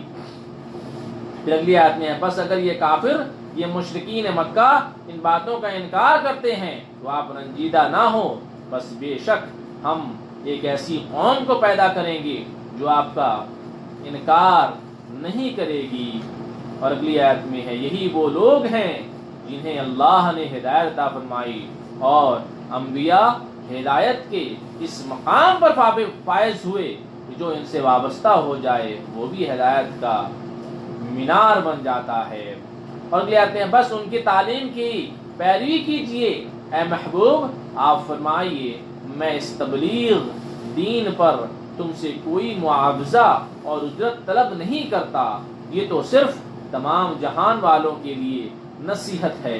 اور اگلی آیت میں ہے کافروں نے اللہ کی قدر نہ جانی جیسا کہ قدر جاننے کا حق تھا جب انہوں نے کہا اللہ نے کسی بشر پر کوئی چیز نازل نہیں کی۔ ان ظالموں نے حضور کے مقام کا انکار کیا، در حقیقت انہوں نے اللہ کے مقام و مرتبے کو نہ سمجھا۔ دیکھیں اللہ تبارک و تعالیٰ نے کس طرح سے مصطفیٰ کی شان بیان کی، اور کس طرح سے مصطفیٰ کا سپورٹ کیا کہ انہوں نے مصطفیٰ کی گستاخی نہیں کی، بلکہ انہوں نے اللہ ہی کے مقام و مرتبے کو نہ سمجھا۔ اور اے محبوب آپ فرمائیے ان یہودیوں سے پوچھیں وہ کون سی ذات ہے جس نے اپنی کتاب کو نازل کیا اور جسے لے کر حضرت موسیٰ علیہ السلام آئے، وہ نور حضرت موسیٰ علیہ السلام لے کر آئے، تو موسیٰ علیہ السلام کو نور دینے والا اور موسیٰ علیہ السلام کو مقام دینے والا کون ہے؟ اور اگلی آیت میں وہ توریت جس میں لوگوں کے لیے ہدایت ہے، اور اس توریت میں تم کاغذوں میں لکھ کر رکھتے ہو، اس کی کچھ باتوں کو ظاہر کرتے ہو، اور توریت کی اکثر باتوں کو تم چھپاتے ہو، اور تمہیں سکھایا جاتا ہے ان باتوں کا علم جو تم نہیں جانتے تھے۔ اور اگلی آیت میں ہے اور تمہارے آبا و اجداد بھی نہیں جانتے تھے، پھر اے محبوب آپ انہیں چھوڑ دیں تاکہ وہ اپنی غفلت میں مشغول رہیں اور بھٹکتے رہیں۔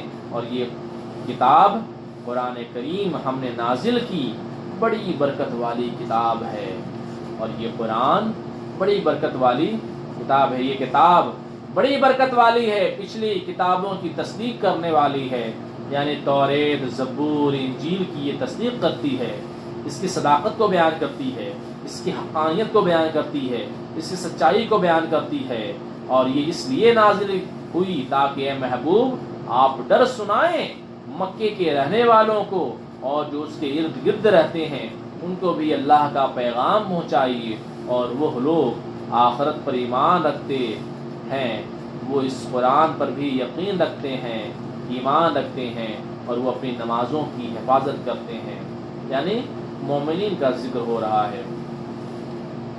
پھر اگلی آیت میں کیا ہے کہ اس سے بڑھ کر ظالم کون، کہ جو اللہ پر جھوٹ باندھے، یا وہ کہے میری طرف وحی نازل کی جاتی ہے حالانکہ اس کی طرف کوئی وحی نازل نہیں کی جاتی، یا وہ یہ کہے ان قریب میں بھی نازل کر دوں گا جو اللہ نے نازل کیا اس کی مثل، یہ لوگ سب سے بڑے ظالم ہیں۔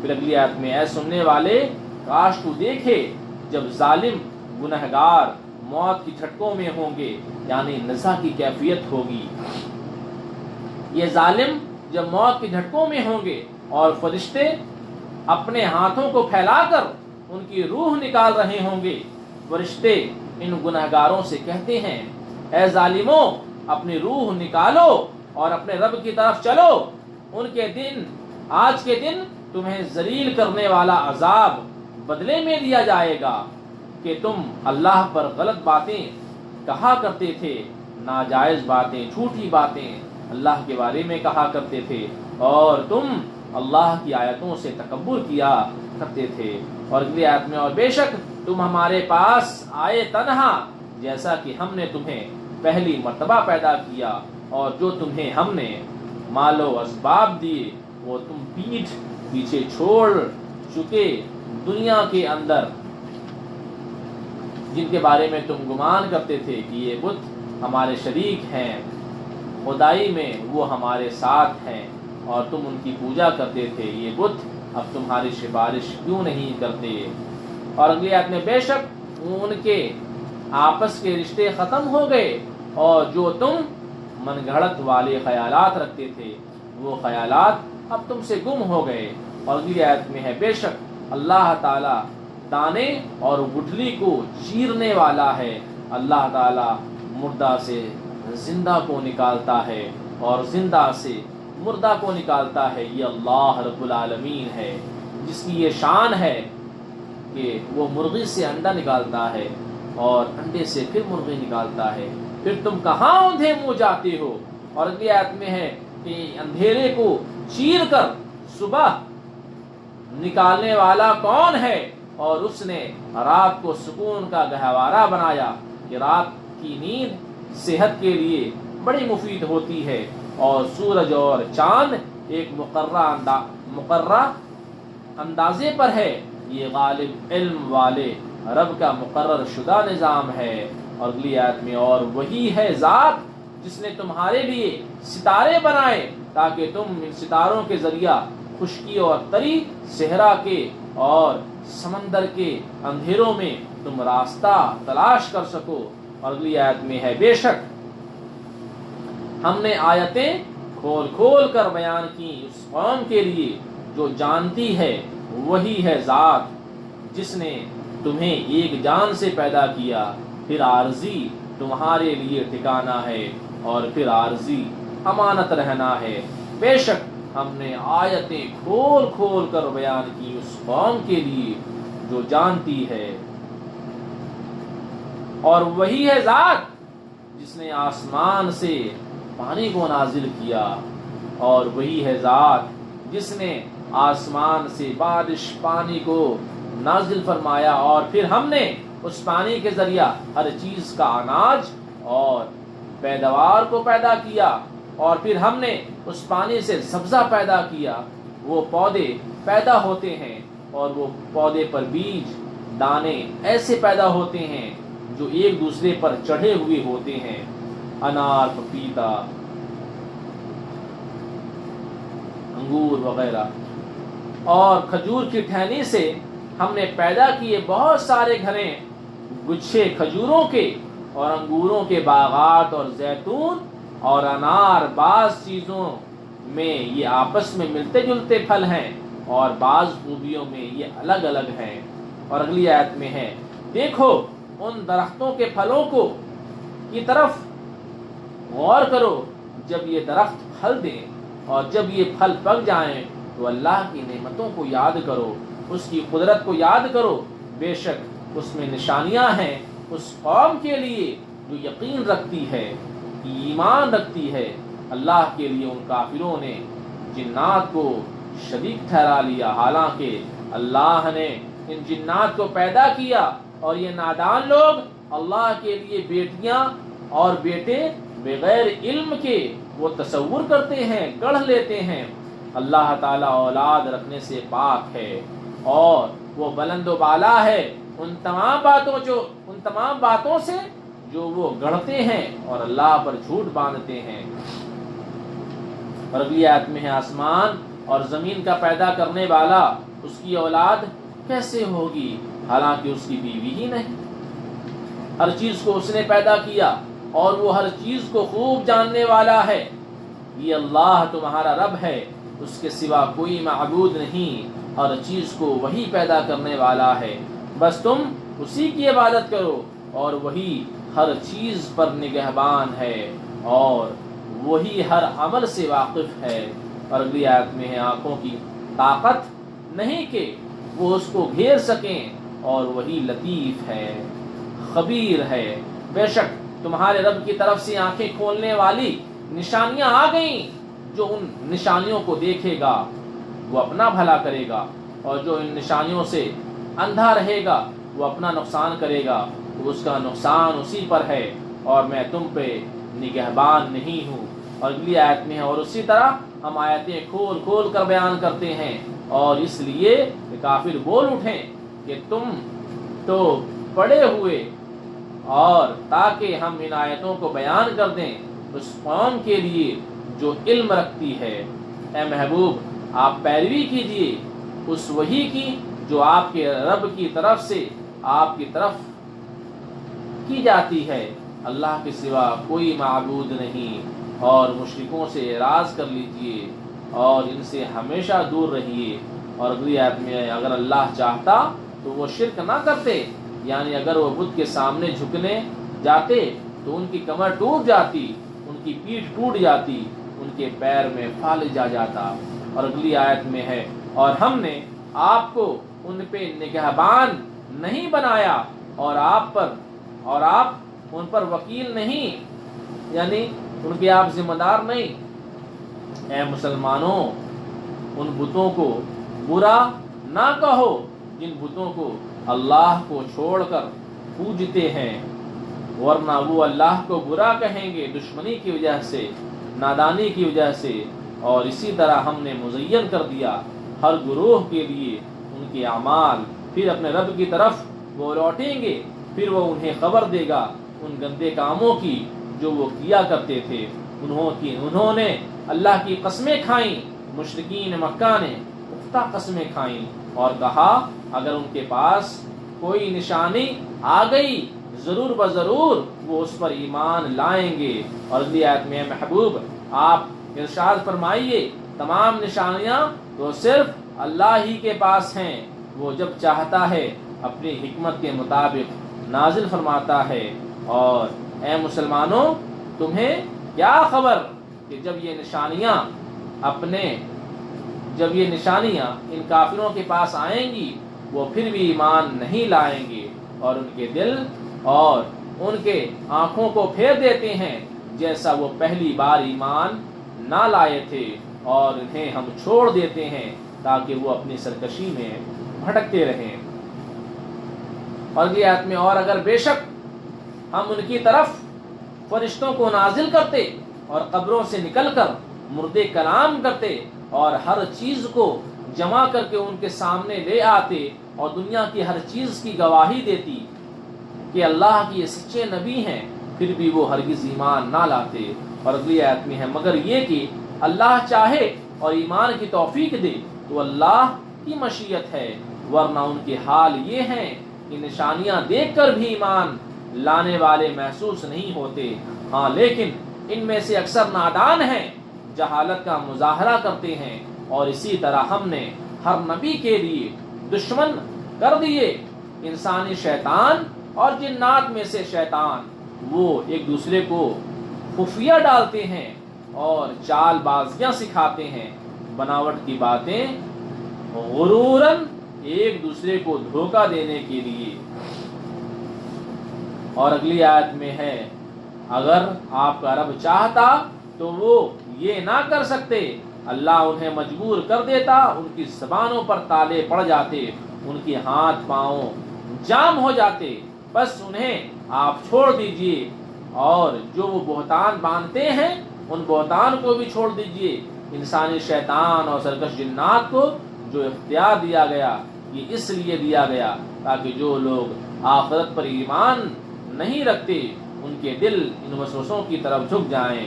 اور اگلی آیت میں ہے اور تاکہ وہ ان وسوسوں سے خوش ہوں اور تاکہ وہ گناہ کریں جو انہیں کرنے ہیں. اور اگلی آیت میں ہے کیا اللہ کے علاوہ کوئی اور فیصلہ کرنے والا میں تلاش کروں، حالانکہ وہی سب سے بہترین فیصلہ کرنے والا ہے. حالانکہ وہ اللہ وہ ذات ہے جس نے تمہاری طرف کتاب کو مفصل نازل فرمایا، وہ کتاب جس میں ہر چیز کی تفصیل موجود ہے، اور وہ لوگ جنہیں ہم نے کتاب عطا فرمائی وہ خوب جانتے ہیں. اگلی آیت میں بے شک یہ کتاب تمہارے رب کی طرف سے حق کے ساتھ نازل شدہ ہے، بس اے سننے والے تو ہرگز شک میں مبتلا نہ ہونا، تیرے رب کے کلمات سچائی اور انصاف کے اعتبار سے پورے ہیں، اس کے کلمات کو کوئی تبدیل نہیں کر سکتا، اور وہی سننے والا علم والا ہے. اور اگر تم زمین پر موجود اکثر لوگوں کی پیروی کرو اور ان کی باتوں پر عمل کرو تو اکثر لوگ گمراہ کر دیں گے اللہ کے راستے سے. یہ اکثر لوگ جو کافر ہیں یہ صرف گمان کی پیروی کرتے ہیں، یہ اپنے عقل کے پیچھے چلتے ہیں. اور اگلی آیت میں ہے اور وہ لوگ خوش فہمیوں میں مبتلا ہیں، بے شک آپ کا رب خوب جانتا ہے کون اس کے راستے سے گمراہ ہوگا، اور اللہ ہدایت یافتہ لوگوں کو بھی خوب جاننے والا ہے. اور اگلی آیت میں بس تم کھاؤ اس کھانے سے جس پر اللہ کا نام لیا گیا اگر تم اللہ کی آیتوں پر ایمان رکھنے والے ہو. تمہیں کیا ہو گیا کہ تم اس کھانے کو نہیں کھاتے جس پر اللہ کا نام ذکر کیا گیا، حالانکہ اللہ تعالیٰ نے تمہارے لیے حرام چیزوں کو بیان کر دیا، اور جس چیز کو اللہ نے حرام نہیں قرار دیا وہ حلال ہے اور اس کے کھانے میں کوئی حرج نہیں. ہاں حرام کھانے جیسے خنزیر کا گوشت وغیرہ، مگر جب اس کی طرف تم مجبور ہو جاؤ اور جان جانے کا خطرہ ہو تو اس میں سے جان بچانے کے لیے کھا سکتے ہو. اور بے شک بہت سے لوگ نادانی میں اپنی خواہشات کے ذریعہ لوگوں کو گمراہ کرتے ہیں. بے شک آپ کا رب حد سے بڑھنے والوں کو خوب جانتا ہے. ظاہر گناہ کو بھی چھوڑ دو اور باطنی گناہ کو بھی چھوڑ دو. حسد، کینہ، بغض، عداوت، بدگمانی، باطنی گناہ، یہ سارے گناہ کو چھوڑ دو. اور اگلی آیت میں بے شک وہ لوگ جو گناہ کماتے ہیں ان قریب وہ گناہ کیا کرتے تھے ان کا بدلہ انہیں دیا جائے گا. اور نہ کھاؤ جس جانور پر ذبح کے وقت اللہ کا نام نہ لیا گیا اسے نہ کھاؤ، اور بے شک وہ ضرور نافرمان ہیں، ایسے جانور کو کھانا اللہ کی نافرمانی ہے.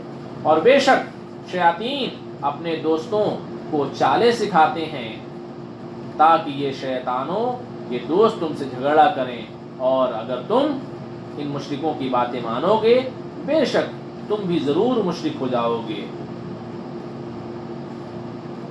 پھر اب جو آیت آنے والی ہے وہ حضرت حمزہ رضی اللہ تعالیٰ عنہ کے بارے میں یہ آیت پاک نازل ہوئی.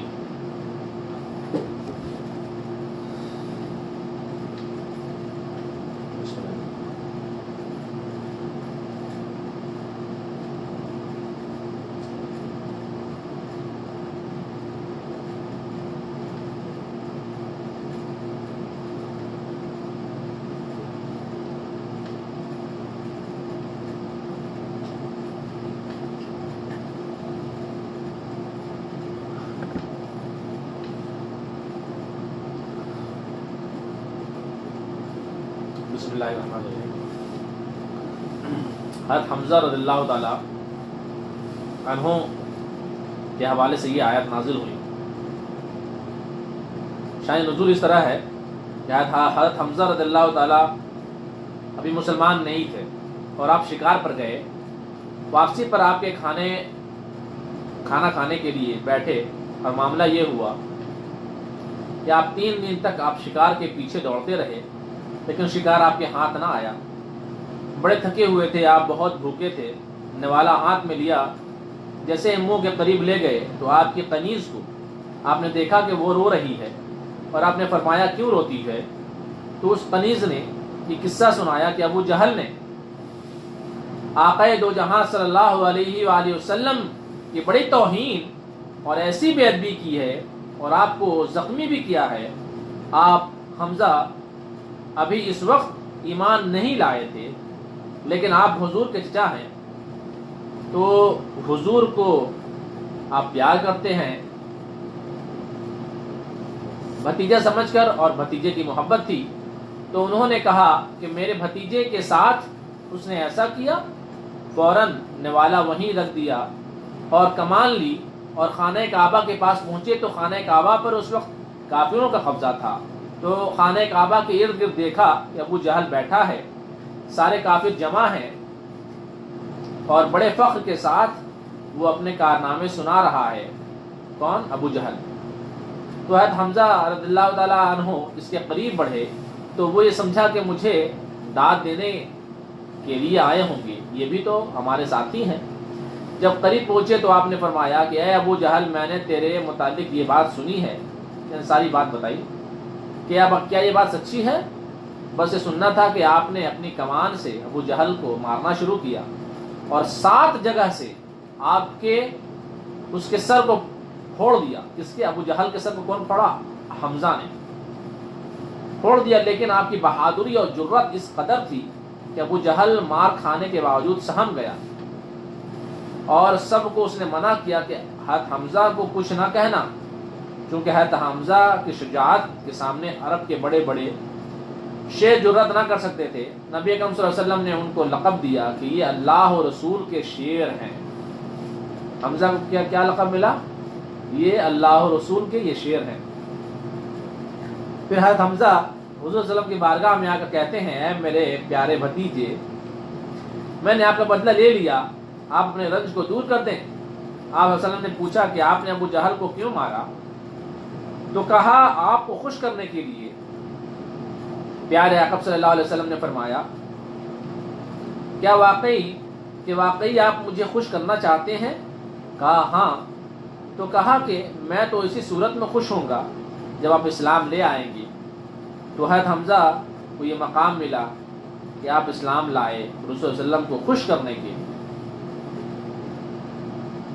رسول صلی اللہ علیہ وسلم کو خوش کرنے کے لیے کس نے اسلام لایا؟ اس کا نام تھا حمزہ۔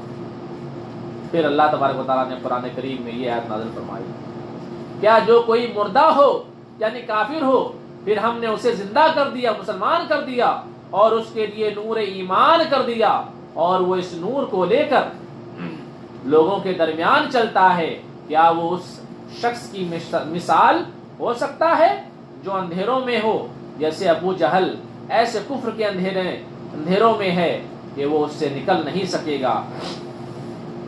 اور اسی طرح کافر جو برے کام کرتے ہیں وہ کافروں کی نگاہوں میں آراستہ کیے گئے، اور اسی طرح ہم نے کر دیا ہر بستی میں مجرموں کے سرداروں کو تاکہ وہ اس بستی میں فریب کریں اور لوگوں کو اپنی مکاریوں کے ذریعہ دین سے دور کریں، اور اگلی آیت میں ہے وہ خود اپنی جانوں کے ساتھ فریب کر رہے ہیں اور وہ شعور نہیں رکھتے، یعنی وہ خود اپنے آپ کو تباہ کر رہے ہیں، اور جب ان کے پاس کوئی نشانی آتی ہے تو وہ کہتے ہیں ہم اس وقت تک ایمان نہیں لائیں گے جب تک وہ وحی نہ مل جائے جو وحی رسولوں کو عطا کی گئی۔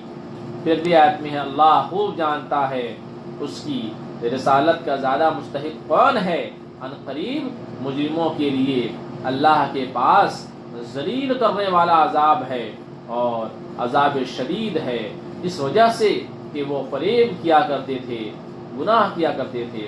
پھر اگلی آیت میں جسے اللہ تعالی ہدایت دینا چاہتا ہے اس کا سینہ اسلام کے لیے کھول دیتا ہے، اور جسے اللہ تعالی جس سے اللہ تعالیٰ ناراض ہو کر گمراہ کرنا چاہتا ہے اس کے سینے کو تنگ کر دیتا ہے اور بھاری کر دیتا ہے۔ اسی کیفیات ایسی ہوتی ہیں گویا کہ کسی کی زبردستی کرنے پر وہ آسمان میں چڑھ رہا ہے۔ اور اگلی آیت میں اسی طرح اللہ تعالیٰ نے اسی طرح گندگی کو رکھ دیا ان لوگوں پر جو ایمان نہیں لاتے، ان کے دل گندے ہو گئے، اور یہ آپ کے رب کا سیدھا راستہ ہے۔ بے شک ہم نے آیتوں کو کھول کھول کر بیان کیا اس قوم کے لیے جو نصیحت قبول کرتی ہے۔ نصیحت قبول کرنے والے، توبہ کرنے والے، شریعت پر چلنے والوں کو بشارت دی جا رہی ہے۔ ان لوگوں کی خوشخبری ہو، ان لوگوں کو خوشخبری ہو، ان کے رب کے پاس ان کے لیے سلامتی کا گھر ہے۔ اور اگلی آیت میں اور اللہ ایسے لوگوں کا دوست، مددگار اور مولا ہے اس وجہ سے کہ وہ نیک اعمال کیا کرتے تھے، اور اس قیامت کے دن وہ اللہ تعالی تمام لوگوں کو جمع فرمائے گا اور فرمائے گا اے جنات کے گروہ، بے شک تم انسانوں میں سے زیادہ تھے، کثرت میں سے تھے، کثرت تھے، مگر انہیں نادان بنایا۔ ان جنات کے انسانی دوست کہیں گے اے پروردگار، ہم میں سے ایک دوسرے نے فائدہ اٹھایا اور ہم پہنچ گئے اس مدت پر جو مدت تو نے ہمارے لیے مقرر فرمائی۔ اور اگلی آیت میں اللہ تعالیٰ سرکش جنات کو فرمائے گا جہنم تمہارا ٹھکانہ ہے اور اس میں تم ہمیشہ ہمیشہ رہو گے، مگر جو اللہ چاہے، جس کا خاتمہ ایمان پر ہوا اور وہ گنہگار ہے، تو جتنا عرصہ اللہ چاہے گا وہ جہنم میں رہے گا اور پھر جنت میں داخل ہوگا۔ پھر اگلی آیت میں بے شک آپ کا رب حکمت والا، علم والا ہے، اور اسی طرح بعض ظالموں پر مسلط کرتے ہیں اس وجہ سے کہ وہ گناہ کرتے ہیں۔ اور اے جن کے گروہ، اور اے انسانی گروہ، کیا تمہارے پاس تم ہی میں سے رسول نہ آئے کہ وہ تم پر میری آیتیں پڑھ کر سناتے اور وہ تمہیں اس دن پر یعنی قیامت کے دن کی ملاقات سے ڈراتے؟ کیا ایسے رسول نہ آئے؟ وہ کہیں گے ہم نے خود اپنی جان کے خلاف گواہی دی، ہاں واقعی رسول آئے تھے مگر ہم نے کہنا نہ مانا، انہیں دنیا کی زندگی نے دھوکے میں ڈال دیا۔ اور اگلی آیت میں اور اب انہوں نے گواہی دی خود اپنی جانوں کے خلاف کہ بے شک وہ کافر تھے۔ یہ بات اس لیے فرمائی گئی کہ ایسا نہیں ہوتا کہ اللہ تعالیٰ کسی غافل بستی کو جو گنہگار ہو اسے ہلاک کر دے، بلکہ جو پہلے ہو اسے ان کی غفلت دور کرنے کے لیے انبیاء اور رسول بھیجے جاتے ہیں۔ اور اگلی آیت میں ہے اور ہر ایک کے لیے درجات ہیں اس کے مطابق جو وہ عمل کرے، اور آپ کا رب ان کے اعمال سے غافل نہیں، وہ باخبر ہے، اور آپ کا رب غنی ہے، وہ کسی کا محتاج نہیں، بڑی رحمت والا ہے۔ اور اگلی آیت میں ہے اے گناہ گاروں، اے کافروں، اگر اللہ تعالیٰ چاہے تم سب کو مٹا دے، ہلاک کر دے، اور تمہارے بعد انہیں پیدا کر دے جسے وہ چاہتا ہے، جیسا کہ اللہ نے تمہیں دوسری قوم کی اولاد میں سے پیدا کیا، بے شک تم سے جو وعدہ کیا جاتا ہے وہ ضرور پورا ہوگا اور تم اللہ کو عاجز نہیں کر سکتے۔ اور اگلی آیت میں اے محبوب آپ فرمائیے اے میری قوم عمل کرو تم اپنی جگہ پر، بے شک میں نیکی کرنے والا ہوں، بس ان قریب تم جان لوگے کس کے لیے آخرت کا اچھا انجام ہے۔ آخرت کا انجام کس کے لیے اچھا ہے آخر تم جان لوگے۔ بے شک ظالم کبھی کامیاب نہیں ہوتے۔ ان کافروں نے اس کھیتی اور اس مویشیوں سے کہ جو کھیتی اور مویشی ہم نے دیے اس میں اللہ کے لیے انہوں نے حصہ بنایا، وہ بولے یہ اللہ کے لیے ہے اپنے گمان کے مطابق، اور کہنے لگے یہ حصہ ہمارے بتوں کے لیے ہے۔ اگلی آیت میں اب جو حصہ انہوں نے بتوں کے لیے نکالا وہ حصہ اللہ کے لیے، جس کو وہ حصہ قرار دیتے، اس میں وہ مکس نہ کرتے، بڑی احتیاط کرتے ہیں اور کہتے ہیں یہ بتوں کا حصہ ہے۔ اور اگلی آیت میں ہے اور جو حصہ جسے وہ اللہ کا تصور کرتے، یعنی جب چاہتے بتوں کے حصے سے ملا دیتے، یہ اللہ کو مانتے تو ہیں مگر ان کا عقیدہ اتنا برا ہو گیا یہ بتوں کو اللہ پر فوقیت دیتے ہیں، نعوذ باللہ من ذالک، کہ بتوں کو اللہ پر فوقیت دیتے ہیں معاذ اللہ، بہت ہی برا وہ فیصلہ کرتے ہیں۔ اور اسی طرح مشرکوں کی اذیت کے لیے، اسی طرح مشرکوں کی اکثریت کے لیے اولاد کا قتل کرنا مزین کر دیا ان کے شریکوں نے، یعنی وہ اپنی بچیوں کو قتل کرتے تاکہ یہ مشرکین انہیں تباہ کر دیں۔ اور اگلی آیت میں اور شیطانوں نے اس لیے کیا تاکہ ان پر انکار دیں، مجتمع کر دیں اور انہیں دین سے دور کر دیں، اور اگر اللہ تعالی چاہتا تو یہ کام نہ کرتے، ان کا دین مجتمع کر دیں، بس انہیں چھوڑ دیجئے اور ان بہتانوں کو جو اللہ پر یہ باندھتے ہیں۔ پھر اگلی آیت میں ہے وہ بولے یہ مویشی، یہ کھیتیاں ممنوع ہیں، ان کا کھانا اپنی طرف سے انہوں نے حرام کر دیا، یعنی اللہ کی حلال کی ہوئی چیزوں کو اپنی طرف سے ان کافروں و مشرکوں نے حرام کیا اور اس کی مذمت کی، اور کہتے ہیں اسے وہی کھا سکتے ہیں جسے ہم چاہیں اپنی گمان کے مطابق۔ اور اگلی آیت میں ہے یہ مویشی ہیں جن کی پیٹھ پر سوار ہونا حرام کیا گیا، انہوں نے اپنی طرف سے یہ بات کہی اور انہوں نے کہا یہ وہ جانور ہیں کہ جس پر ہم ذبح کرتے وقت اللہ کا نام نہیں لیں گے بلکہ اپنے بتوں کا نام لیں گے۔ یہ ساری باتیں انہوں نے اللہ پر جھوٹ باندھی۔ اگلی آیت میں قریب اللہ تعالیٰ انہیں بدلہ دے گا ان تمام باتوں کا جو وہ اللہ پر جھوٹ باندھتے ہیں۔ اور اگلی آیت میں ہے وہ بولے کہ ان جانوروں کے پیٹ میں جو کچھ بھی ہے یہ ہمارے مردوں کے لیے خالص ہے اور یہ ہمارے مردوں کے لیے خالص ہے اور ہماری عورتوں پر یہ حرام کیا گیا، یعنی پیٹ میں زندہ نکلی تو اس کو کوئی نہیں کھاتے، مگر جب یہ مردہ نکلتے ہیں تو سب مل کر اسے کھاتے ہیں۔ اور اگلی آیت من قریب اللہ ان کی من گھڑت باتوں پر سزا دے گا، بے شک وہی حکمت والا علم والا ہے۔ بے شک جن لوگوں نے اپنی اولاد کو قتل کیا بے وقوفی کی وجہ سے اور نادانی کی وجہ سے وہ بہت نقصان میں رہے، دنیا و آخرت میں تباہ ہوئے، اور انہوں نے اللہ کی دی ہوئی روزی کو حرام قرار دیا اللہ پر جھوٹ باندھتے ہوئے، نعوذ باللہ، بے شک وہ گمراہ ہو گئے اور وہ ہدایت یافتہ نہ تھے۔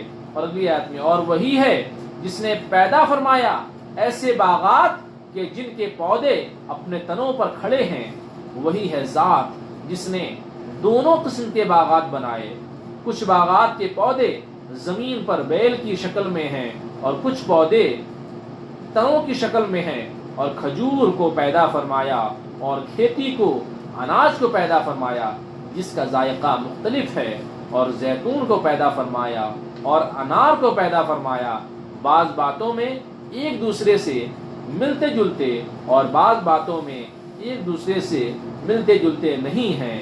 اور اگلی آیت میں کھاؤ ان درختوں کے پھلوں سے جب وہ پھل دیں، اور کٹائی کے دن ان پھلوں اور اناج کا حق ادا کرو، یعنی عشر اللہ کی بارگاہ میں پیش کرو، اناج کی پیداوار میں سے 10% ادا کرنا ہے، اناج کی پیداوار میں سے 10%، اگر یہ قدرتی بارش کی وجہ سے ہو اور مصنوعی بارش کی وجہ سے پیداوار ہو تو 5% ادا کرنا ہے۔ اور فضول خرچی نہ کرو، بے شک اللہ تعالی فضول خرچی کرنے والوں کو پسند نہیں فرماتا۔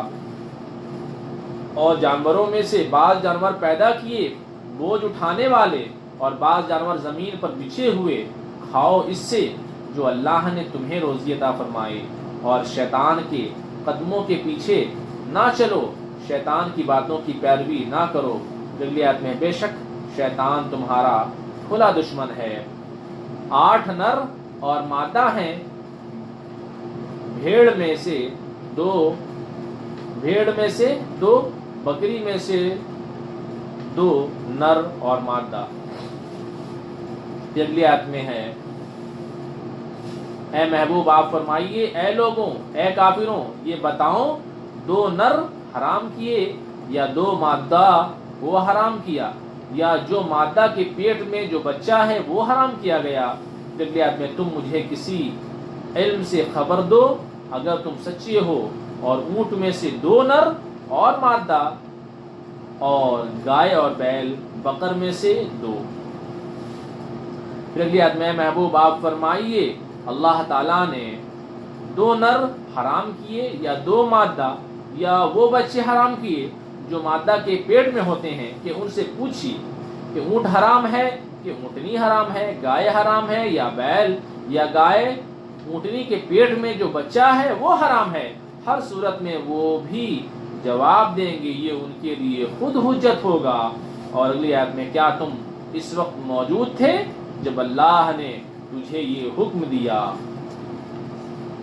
اس سے بڑھ کر ظالم کون کہ جو اللہ پر جھوٹ باندھے تاکہ جہالت کے سبب سے لوگوں کو گمراہ کر دے۔ بے شک اللہ ظالم قوم کو راستہ نہیں دکھاتا، بے شک اللہ ظالم قوم کو ہدایت نہیں دیتا۔ اے محبوب آپ فرمائیے کہ مجھ پر جو وحی کی جاتی ہے اس وحی میں میں صرف ان چیزوں کو حرام پاتا ہوں، یا تو وہ مردار ہو تو مردار ہمارے نزدیک حرام ہے، یا بہتا خون، کوئی بھی بہتا خون حرام ہے، یا خنزیر کا گوشت بس بے شک وہ گندگی ہے، یا وہ جانور حرام ہے جو نافرمانی کا جانور ہے کہ ذبح کے وقت غیر اللہ کا نام اس پر لیا جائے، جیسا کہ مشرکین بسم اللہ ہو و عزا کہتے، بتوں کا نام لیتے تھے عزا۔ اور جو کوئی مجبور ہو، بھوک و پیاس سے مر رہا ہو، وہ جان بچانے کے لیے کھا لیتے تو اس پر کوئی گناہ نہیں۔ وہ باغی نہ ہو اور سرکشی کرنے والا نہ ہو، یعنی جان بچانے کے لیے۔ اگلی آیت میں ہے پھر پس بے شک آپ کا رب بخشنے والا مہربان ہے، اور یہودیوں پر توریت کے ماننے والوں پر ہم نے ہر ناخون والا جانور حرام کیا۔ تو گائے، بکری، دمبا یہ سب حلال تھے، گائے اور بکری میں سے ہم نے حرام کیا ان جانوروں کی چربی، مگر بعض چربیاں جائز تھیں، ان پر وہ چربی حلال تھی جو آنکھ سے ملی ہوئی ہو، یا وہ چربی حلال تھی جو ہڈی سے ملی ہوئی ہو، یہ ان کے گناہوں کی وجہ سے ہم نے انہیں سزا دی۔ اگلی آیت میں بے شک ہم ضرور سچے ہیں، پھر اگر وہ آپ کو جھٹلائیں پھر آپ ان سے کہہ دیجئے تمہارا رب بڑی وسعت و رحمت والا ہے، اور اس کا عذاب مجرم قوم سے، گنہگار قوم سے نہیں ٹل سکتا۔ ان قریب مشرکین کہیں گے اگر اللہ چاہتا تو اگر اللہ چاہتا تو ہم شرک نہ کرتے، اور ہمارے آبا و اجداد بھی شرک نہ کرتے، اور ہم کسی چیز کو حرام نہ قرار دیتے۔ اور اگلی آیت میں ہے کہ اسی طرح ان لوگوں نے جھٹلایا جو ان سے پہلے تھے، یہاں تک کہ انہوں نے ہمارے عذاب کو چکھ لیا۔ اے محبوب آپ فرمائیے کیا تمہارے پاس کوئی علم ہے، کوئی دلیل ہے؟ اگر ہے تو اسے ہمارے سامنے لاؤ، تم تو صرف گمان اور خیال کی پیروی کرتے ہو، اور تم تو صرف اندازے مارتے ہو، تمہارے پاس کوئی دلیل، کوئی علم، کوئی حجت، کوئی دلائل و ثبوت نہیں ہے۔ اے محبوب آپ فرمائیے بس اللہ ہی کے لیے حجت بالغہ ہے، وہی دلیل ہے، واضح دلیل ہے، اور اسی کا حکم دلائل کے مطابق ہے، اسی پر ہمیں عمل کرنا ہے۔ بس اگر وہ چاہتا ضرور ہم سب کو ہدایت دے دیتا۔ اور اگلی آیت میں محبوب آپ فرمائیے بلاؤ اپنے گواہوں کو جو یہ گواہی دیں بے شک اللہ نے اس کو حرام کیا ہے، پھر اگر وہ گواہی جھوٹی دیں بیٹھیں، پھر تم ان کے ساتھ گواہی نہ دینا اور ان کی گواہی کو رد کر دینا کہ یہ جھوٹ بولتے ہیں، اور ان لوگوں کی خواہشات کی پیروی نہ کرنا جنہوں نے ہماری آیتوں کو جھٹلایا اور وہ آخرت پر ایمان نہیں رکھتے، اور وہ اپنے ساتھ برابر والے ٹھہراتے ہیں، مد مقابل ٹھہراتے ہیں اور شرک کرتے ہیں۔ اور اگلی آیت میں محبوب آپ فرمائیے، آ جاؤ میں پڑھ کر سناتا ہوں کہ تمہارے رب نے تم پر کیا چیزیں حرام کی۔ پہلی چیز یہ ہے کہ تم اللہ کے ساتھ کسی کو شریک نہ ٹھہراؤ، اور والدین کے ساتھ بھلائی کرو، اور تم اپنی اولاد کو رزق کی تنگی کی وجہ سے قتل نہ کرو، ہم تمہیں بھی روزی دیں گے اور انہیں بھی روزی دیں گے۔ اور اگلی آیت میں ہم تمہیں بھی روزی دیں گے انہیں بھی روزی دیں گے۔ بے حیائی کے قریب نہ جاؤ، چاہے وہ بے حیائی ظاہری ہو چاہے وہ بے حیائی باطنی ہو، اور جس جان کو اللہ نے حرمت عطا فرمائی اس جان کو تم ناجائز قتل نہ کرو۔ اور اگلی آیت میں ہے یہ وہ چیزیں ہیں جس کے ذریعہ اللہ تمہیں تاکید فرماتا ہے، حکم دیتا ہے تاکہ تم سمجھو۔ یتیم کے مال کے قریب نہ جاؤ، ہاں اس طور پر قریب جا سکتے ہو کہ جو اصل طریقہ ہے، یہاں تک کہ وہ جوانی کو نہ پہنچ جائیں، اور ناپ اور تول انصاف کے ساتھ پورا تولو۔ ہم کسی جان پر اس کی طاقت سے زیادہ بوجھ نہیں ڈالتے۔ اور اگلی آیت میں ہے، اور جب تم بات کرو تو انصاف کی بات کرو، اگرچہ تمہارے قریبی رشتہ دار کا معاملہ ہو، اور اللہ کے عہد کو پورا کرو۔ یہ وہ باتیں ہیں جن کی اللہ تعالیٰ تمہیں تاکید فرماتا ہے، حکم دیتا ہے تاکہ تم نصیحت حاصل کرو، اور بے شک یہ تمام احکامات اور چلنا یہی میرا سیدھا راستہ ہے، بس تم اس کی پیروی کرو اور سیدھے سے ہٹ کر دیگر راستوں کی طرف نہ چلو، ورنہ وہ دیگر راستے تمہیں صراط مستقیم سے دور کر دیں گے۔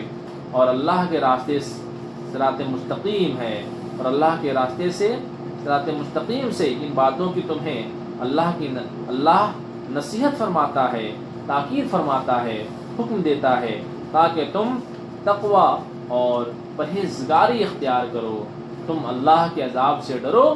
پھر ہم نے موسیٰ علیہ السلام کو کتاب عطا فرمائی، وہ شخص جس نے نیکی کی اور ہر چیز کی تفسیر ہے توریت میں، اور ہدایت اور رحمت، تاکہ وہ اپنے رب سے ملاقات کرنے کا یقین رکھیں۔ اور یہ کتاب جو ہم نے نازل کی، قرآن پاک، یہ مبارک ہے، بڑی برکت والی کتاب ہے۔ پھر تم اس کتاب کی پیروی کرو اور ڈرو تاکہ تم پر رحم کیا جائے۔ یہ قرآن عربوں پر اس لیے نازل کیا گیا کہ مشرکین عرب یہ نہ کہہ سکیں کہ ہم سے پہلے دو گروہ پر ہی نازل کی گئی، یعنی یہودیوں اور عیسائیوں پر۔ اگر ہم پر بھی کتاب نازل ہوتی تو ہم بھی ایمان لے آتے، اور بے شک ہم تو ان یہودیوں عیسائیوں کے پڑھنے پڑھانے سے غافل تھے۔ یہ وہی قول ہے جو وہ پہلے کہا کرتے تھے، کل بروز قیامت تم یہ نہ کہہ سکو کہ اگر ہم پر کتاب نازل ہوتی تو ضرور ہم ان یہودیوں عیسائیوں سے زیادہ ہدایت یافتہ ہوتے، اور یہ کتاب آ گئی اور تمہارا عذر باقی نہ رہا۔ اور اگلی آیت میں ہے، پس بے شک تمہارے پاس تمہارے رب کی طرف سے روشن دلیل آ گئی اور ہدایت آ گئی اور رحمت آ گئی، اس سے بڑھ کر ظالم کون کہ جو اللہ کی آیتوں کو جھٹلائے اور اللہ کی آیتوں سے منہ پھیر لے۔ ان قریب ہم ان لوگوں کو سخت عذاب دیں گے جو ہماری آیتوں سے منہ پھیرتے ہیں، اس وجہ سے کہ وہ ہماری آیتوں سے منہ پھیرا کرتے تھے۔ اور اگلی آیت میں کس چیز کا وہ انتظار کرتے ہیں؟ وہ صرف اس چیز کا انتظار کر رہے ہیں کہ موت کے فرشتے ان کے پاس آ جائیں، یا اپنے رب کے عذاب کے آنے کا انتظار کر رہے ہیں، یا اپنے رب کی یہ خاص نشانی کے آنے کا انتظار کر رہے ہیں۔ پھر اگلی آیت میں ہے، جس دن تمہارے رب کی کوئی نشانی آ جائے، کسی جان کو اب ایمان لانا فائدہ فائدہ نہیں دے گا۔ وہ جان اس سے پہلے ایمان نہ لائی تھی، یا مسلمان ہو ایمان لانے کے بعد گناہ ہی گناہ کیے ہو، تو فرمایا اب اس کی توبہ قبول نہ ہوگی ایسے شخص کی جس نے ایمان کی حالت میں کوئی نیکی نہ کمائی ہو۔ آپ فرمائیے تم بھی انتظار کرو، ہم بھی انتظار کرتے ہیں، یہ فیصلہ ہو جائے گا اور یہ ڈھیل ختم ہوگی اور اللہ کا عذاب آئے گا، اور موت کے وقت ہر کافر یہ جان لے گا کہ دین اسلام ہی سچا دین تھا۔ بے شک وہ لوگ جنہوں نے اپنے دین کو ٹکڑے ٹکڑے کر دیا، یعنی یہودی اور عیسائی، اور وہ گروہ در گروہ تقسیم ہو گئے، آپ کا ان سے کوئی تعلق نہیں ہے، اور وہ جہنم میں جانے کے باوجود، اور وہ جہنم میں جانے کے خود اسباب کر رہے ہیں۔ وہ نہ تو ایمان لائے، وہ نہ ایمان لائے تو آپ رنجیدہ نہ ہو، وہ اگر ایمان نہ لائیں، وہ اگر توبہ نہ کریں، وہ اگر گناہ کرتے رہیں، وہ اگر شرک اور کفر کرتے رہیں، تو کیا اے محبوب آپ رنجیدہ نہ ہو، ان کا معاملہ اللہ ہی کے سپرد ہے، پھر اللہ انہیں خبر کر دے گا ان کاموں کی جو وہ کیا کرتے تھے۔ پھر اگلی آیت میں ہے اور جو کل بروز قیامت نیکی لے کر آئے گا اسے ایک نیکی کے بدلے 10 گنا ثواب دیا جائے گا، اور اللہ چاہے گا تو اور بڑھا دے گا، اور جو برائی لے کر آئے اسے سزا اسی کے مثل دی جائے گی، اور وہ ظلم نہ کیے جائیں گے۔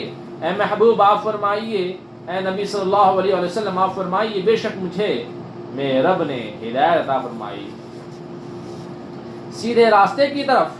سچا دین ابراہیم علیہ السلام کی شریعت کے مطابق، وہ ابراہیم علیہ السلام جو ہر باطل سے دور تھے، وہ مشرکوں میں سے نہ تھے۔ اے محبوب آپ فرمائیے بے شک میری نماز اور میری قربانی اور میرا جینا اور میرا مرنا اللہ ہی کے لیے ہے، اس کا کوئی شریک نہیں، اس کی ہی عبادت کرنی چاہیے، اور اسی بات کا مجھے حکم دیا گیا، اور میں سب سے پہلے ایمان لانے والا، اسلام لانے والا مسلم ہوں۔ اور اے محبوب آپ فرمائیے کیا میں اللہ کو چھوڑ کر کوئی اور رب تلاش کروں، حالانکہ وہ ہر چیز کا رب ہے، وہ ہر چیز کا پالنے والا ہے، وہ ہر چیز کا معبود ہے۔ جو جان برائی کرے گی اس کا نقصان اسی پر ہے، اسی سے حساب لیا جائے گا۔ کوئی گناہ کا بوجھ اٹھانے والی جان کسی دوسرے کا بوجھ نہیں اٹھا سکے گی۔ شان نزول اس آیت کا اس طرح سے ہے کہ ولید بن مغیرہ نے یہ بات کہی کہ اے محمد آپ بت پرستی کریں، ہمارے بتوں کو سجدہ کریں، اور اگر کوئی گناہ ہوا تو میں ذمہ داری لیتا ہوں کہ یہ گناہ میری پیٹھ پر ہوگا۔ ایسا بالکل نہیں ہوگا۔ اگلی آیت میں پھر تم اپنے رب کی طرف لوٹائے جاؤ گے، پھر وہ تمہیں خبر دے گا ان تمام باتوں کی جس میں تم اختلاف کیا کرتے تھے۔ وہی ہے ذات جس نے تم پر زمین میں خلیفہ کیا، اور اللہ نے تم میں سے ایک کو دوسرے پر فضیلت عطا فرمائی، ایک کو دوسرے پر درجے کی وجہ سے ایک کو دوسرے پر فضیلت عطا فرمائی ہے، تاکہ اللہ تعالی تمہارا امتحان لے، آزمائش لے ان تمام چیزوں میں جو اللہ نے تمہیں عطا فرمائی، جو تمہیں عطا کی۔ بے شک آپ کا رب جلد حساب لینے والا ہے، اور بے شک وہی بخشنے والا مہربان ہے، اور وہی بخشنے والا مہربان ہے۔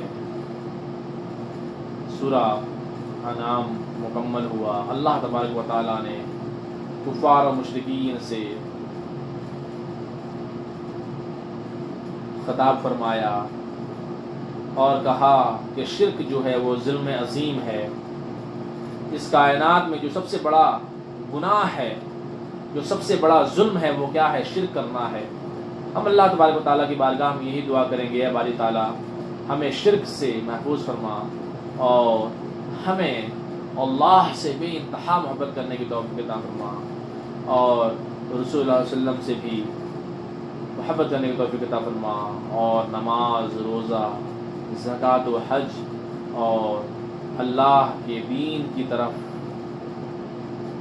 آمادہ ہونے کی توفیق عطا فرما اور شریعت کے مطابق زندگی گزارنے کی توفیق عطا فرما۔ وآخر دعوانا ان الحمد للہ رب العالمین۔